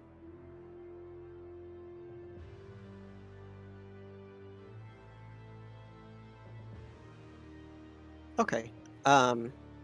There are bite marks, like little teeth marks, kind of stripped some of the bones. So your best guess is that the wolves probably got to him. Okay. I seem to have a wolf problem on this island. Well, I have a feeling you guys just took care of it. Or at the very least put a dent in it.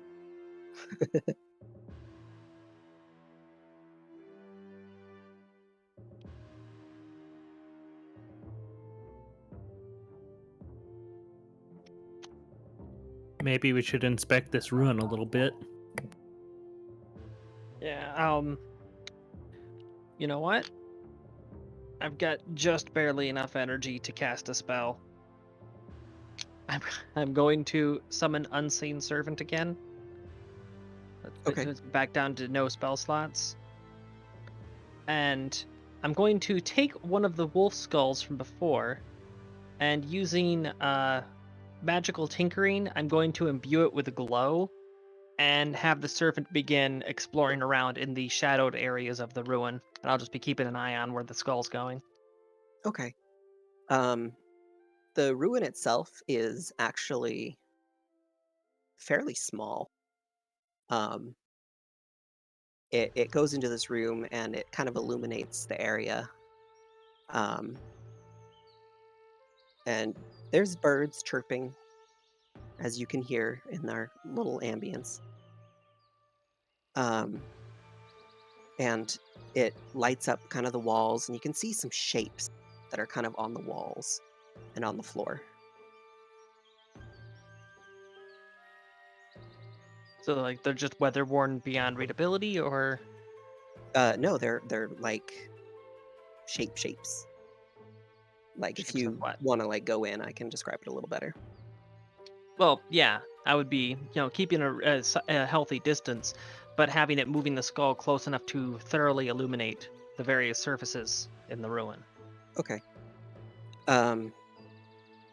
So you enter through this archway, and on each wall, there's a different shape. So there's 4 walls total.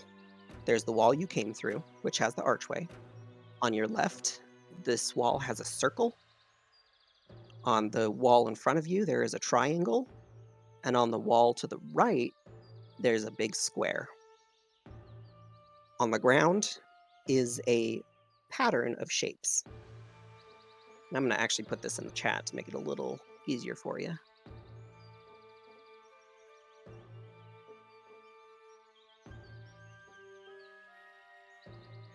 As a DM, you should be aware that any puzzle that you attempt to give to the party must be calibrated for kindergartners.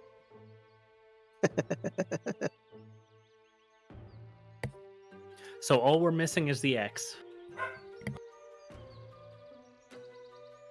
PlayStation control. Oh, I get you.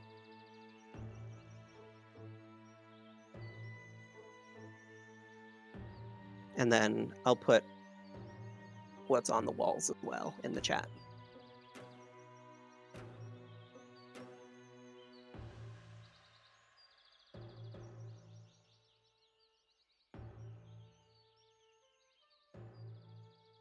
What would you guys like to do? Alright, since Unseen Servant doesn't appear to have triggered any traps, I'm going to start more thoroughly inspecting the ruin, see if there's any, like, moving mechanisms or anything like that. Okay. Now,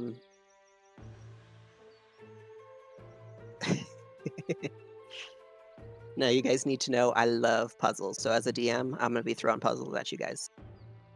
So did Max just say something in another language there? Yes. Yeah. I just got an idea. I'm gonna... A lot of guys should be able to understand it, though. It's Luke that has the silver box, right? That's correct. I stepped away, though, for a sec. Alright, I'm going to run over to them quickly. Still not touching the silver box, but getting close to it. And I'm going to say February in Celestial, Common, Infernal, and then Terran. Okay. You say it in all these different languages, and the box does nothing. Damn. Thought I had an idea there. It's a good thought.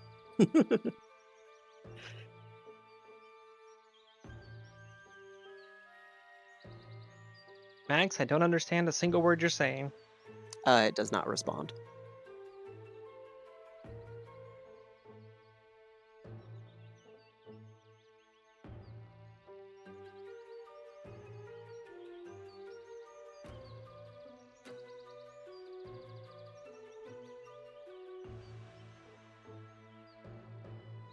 Now, I'm going to give a big DM hint to you guys. If you guys are struggling, you now have a tool that might help in situations. The lantern. Luke is going to use perfect senses on himself and move What around does the that do? room. It allows me to see invisible creatures and objects, even if I'm blinded. Alright, if that's the case, I need to, can I whisper to other people? Or should I just send a DM on Discord? Best to just send a DM on Discord. Alright.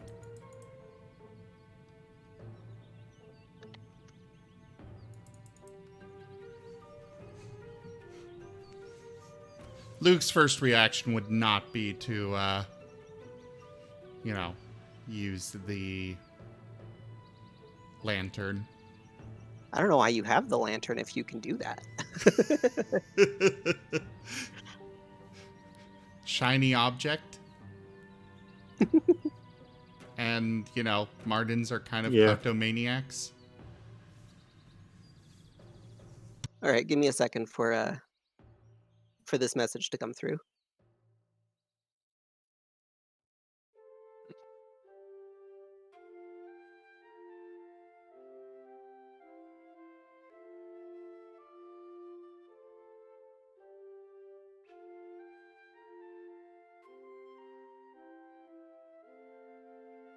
We'll jump back into it.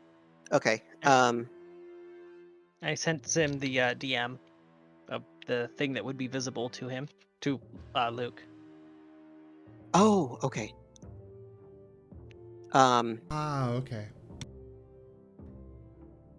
So you are able to see etched on the wall below the circle, so the left wall. It says, count the sides, do the math.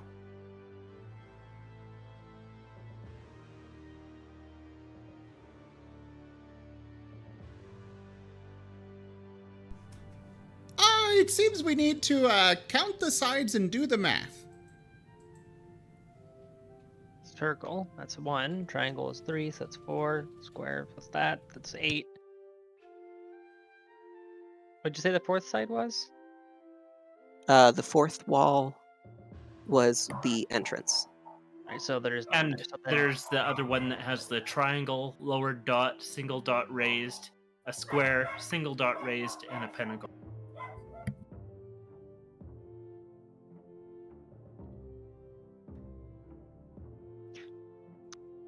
I feel like I need a visual reference for this. I got nothing.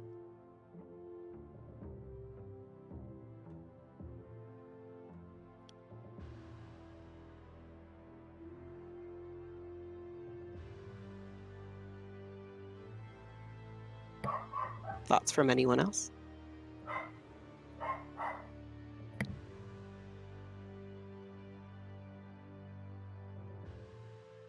Well, we've got a triangle, the lowered and single dot.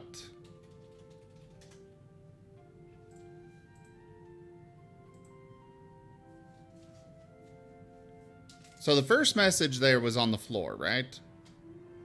Yes.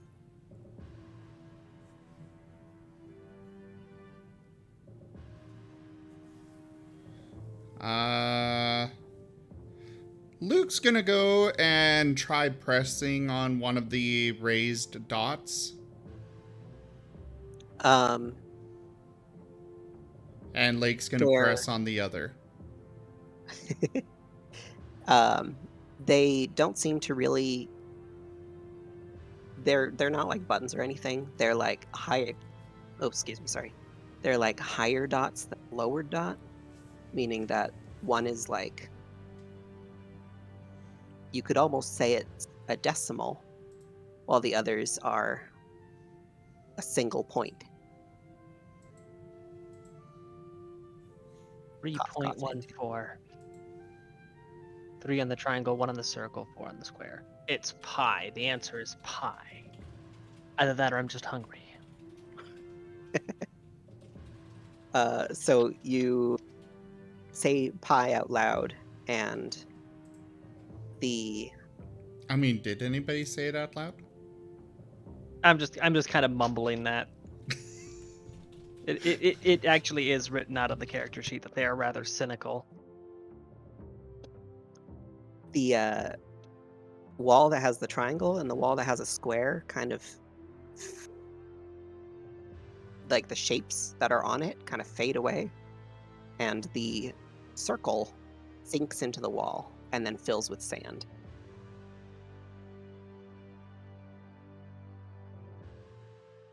Did I just accidentally the answer?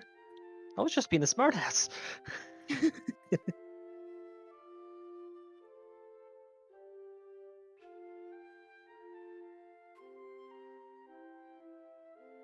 Now it's just the little circle alcove area that's filling with sand. It's just kind of like, it's weird because it's vertical, but the sand isn't spilling out. So it's like you can like draw in the sand.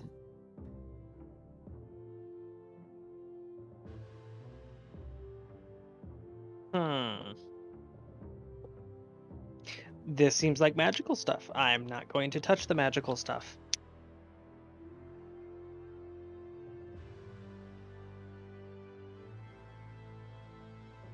Aren't you the magic one, though?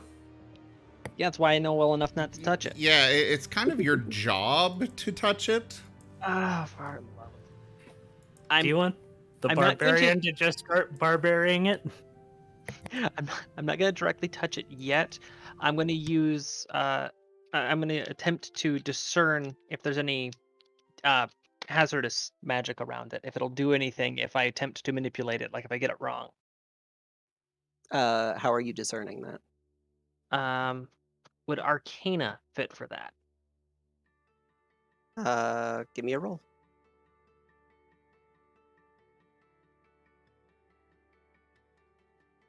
It's kind of hard to tell. Fuck it. All right, I'm going to attempt to etch 3.14 into the sand. It kind of just fills itself back up. And little Marten friend, you can see the words that are underneath it shift, that are invisible, kind of shift. And it says, "Show me," and then there's a weird squiggly 2 lines coming out of it.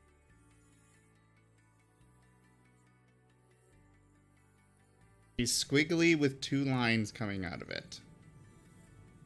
The symbol for pi. Oh, right.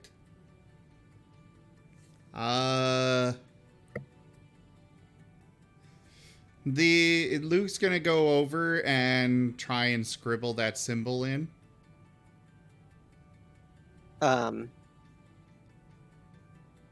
It's not quite right, but I'll throw you all a bone here. And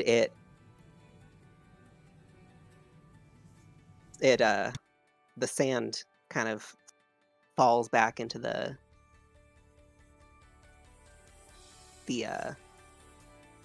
alcove, and the wall starts to kind of split.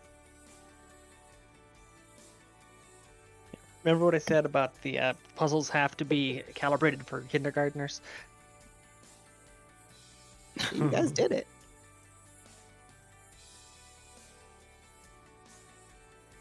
What was the actual answer that you had planned?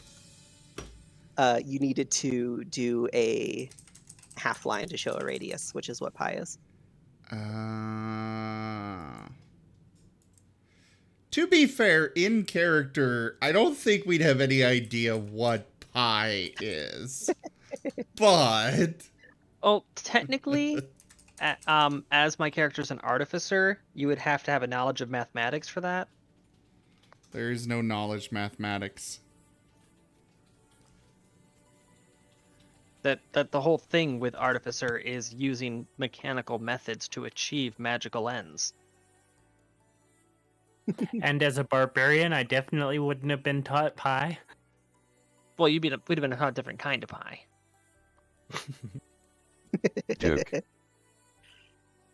All right, so this wall opens up, and there is a statue of a griffin with its mouth wide open, and it looks like there's a large hole that goes down its.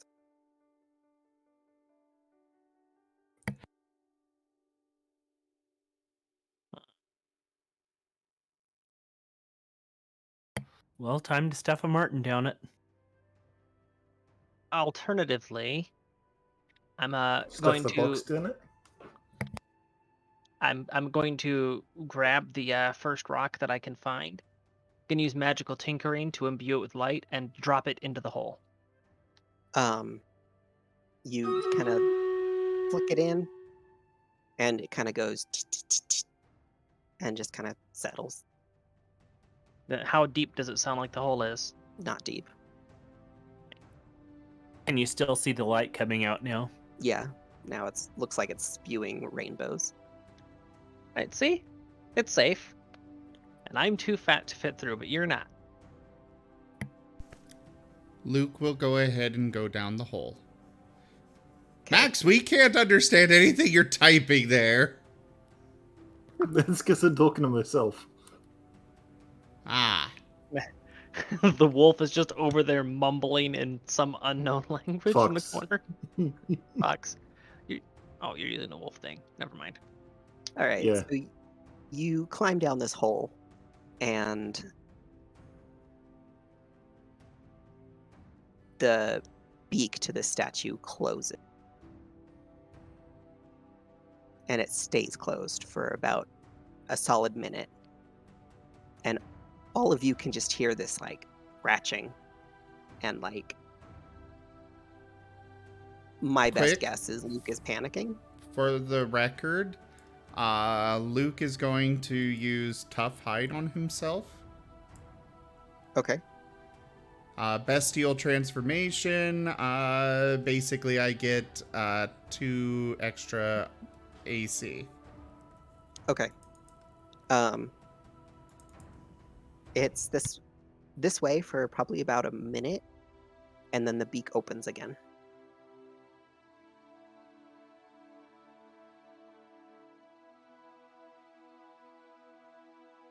You all right in there?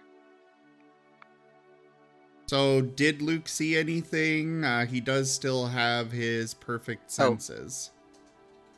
You can have more than one? Yeah. Oh, okay. No, you didn't see anything. I can, Other than basically the way it glowing works is each one lasts for an hour, but if I'm casting, like if I'm trying to cast all of them in one turn, then yeah, I cannot right now because my limit on how much psi I can use, but I can have more than one active at the same time. I getcha. Okay. You did not see anything down the hole, but I figure you're probably going to want to climb out.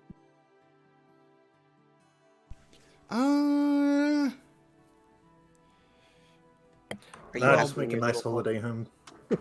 Well, He's he going should see a to- rock with light. Yeah, true. He is going to pop out his head-mounted lantern. His head-mounted torch-o-matic. Wait, what is that? That's something that I give to... Basically, it's the noble animals version of a torch, because they can't really hold them. So it's just a hooded lantern attached to his head with a little helmet. That's cute. I choose to believe it's just a little tea candle. I would say that you can't pull it out while you're in the hole. Why not? There's not enough arm room. My saddle pack, I just make things appear. But, to be fair, I will go ahead and climb back out, then put it on, then go back in. Okay. As you climb out, this is apparent to everyone looking at you. You have some sort of strange glowing red glyph of what looks like a gravestone on your tummy. Good thing we have a necromancer to tell us what that means. Would I know what it means? Everybody give me a religion check. Oh no, my weak point, ironically enough. Doesn't matter. Rolled good.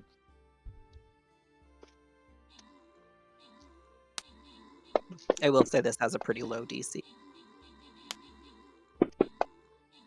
Okay, Gar, you didn't make it.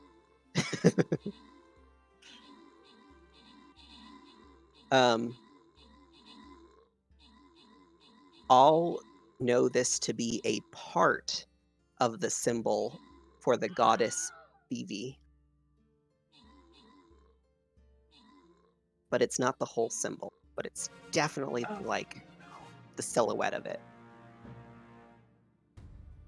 So, am I alone in believing that we just found one of the pieces of the key?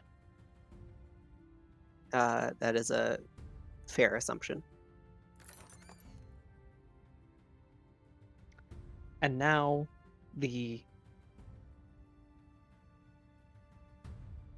I don't want to use a derogatory term, but the danger noodle is now physically the key, so has to come with for anything else.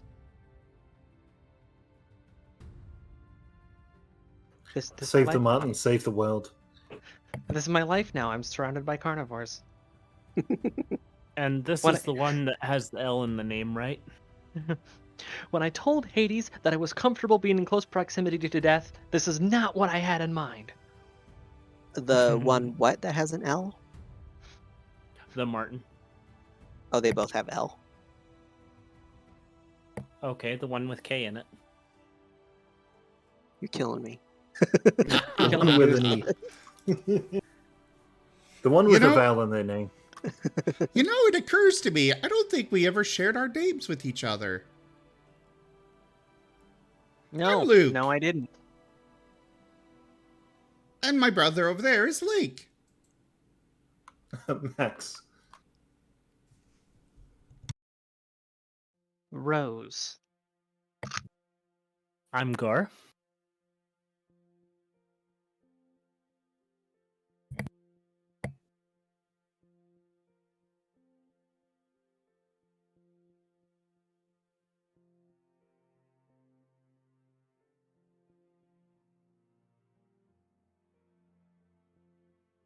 And then Mordecai goes, I'm Mordecai.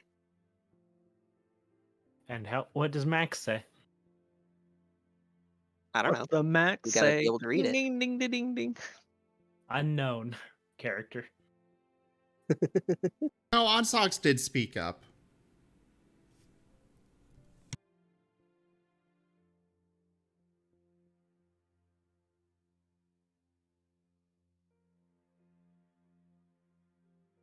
So it looks like we just completed what he couldn't.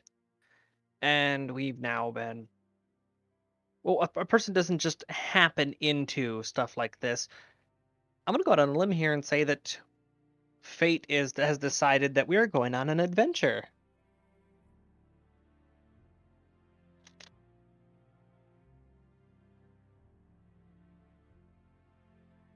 I agree.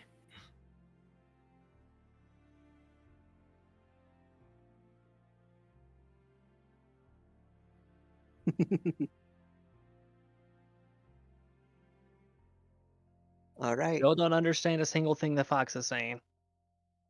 Does anybody At this point, speak his Max language? has just forgotten to talk common.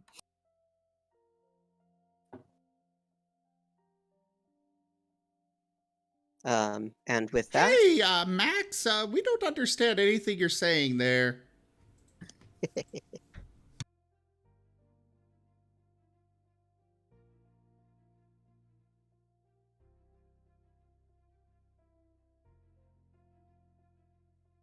waiting to see if he's gonna say anything.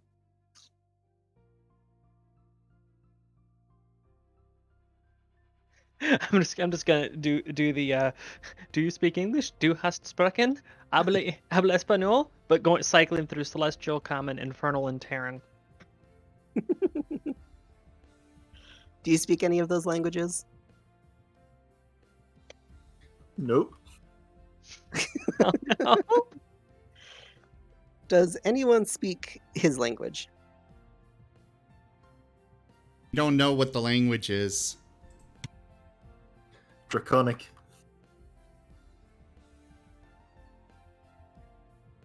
Nope.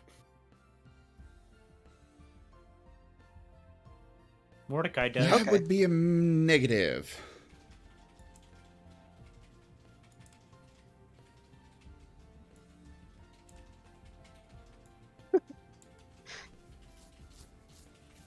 It's nice being able to play God and being able to see what you all are saying.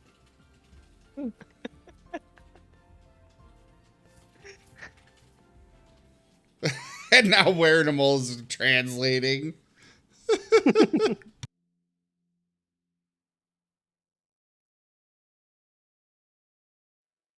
Yes, the two foxes, huh?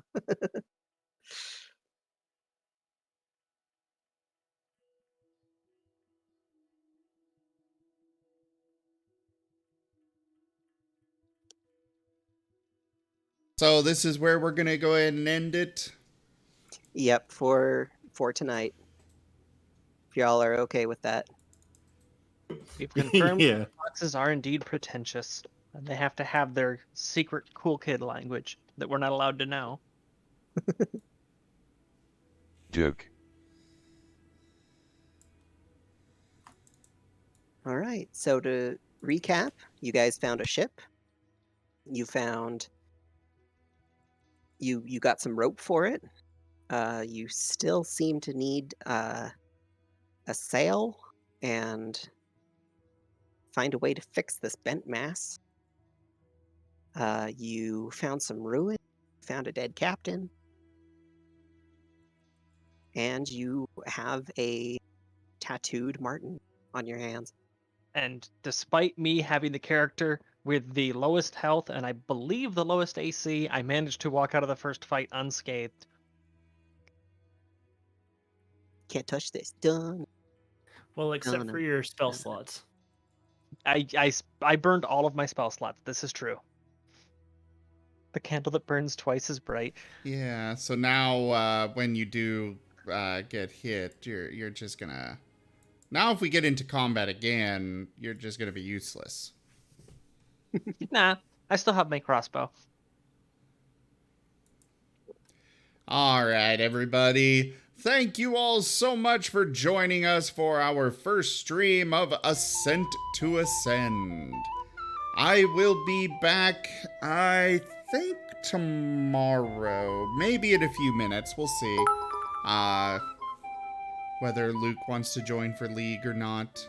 I'm feeling League for the rest of the night if I do anything. But yeah, thank you all so much for joining. Check out our website, zgfgaming.com. We've got links for our Discord, Telegram, Twitter, Patreon, all those things there on the website as well as down in the description below. Thank you to my patrons, donators, and subscribers. It is because of your support that I'm able to continue bringing these streams to you all. I really cannot do it without you guys. Consider becoming a patron over at patreon.com/zgfgaming. It's one of the best ways to support the channel, though you can also do so by sharing it around. But for now, thank you again for joining, and I bid you the most fondest adieu. Bye, everyone. Bye. Bye. See ya.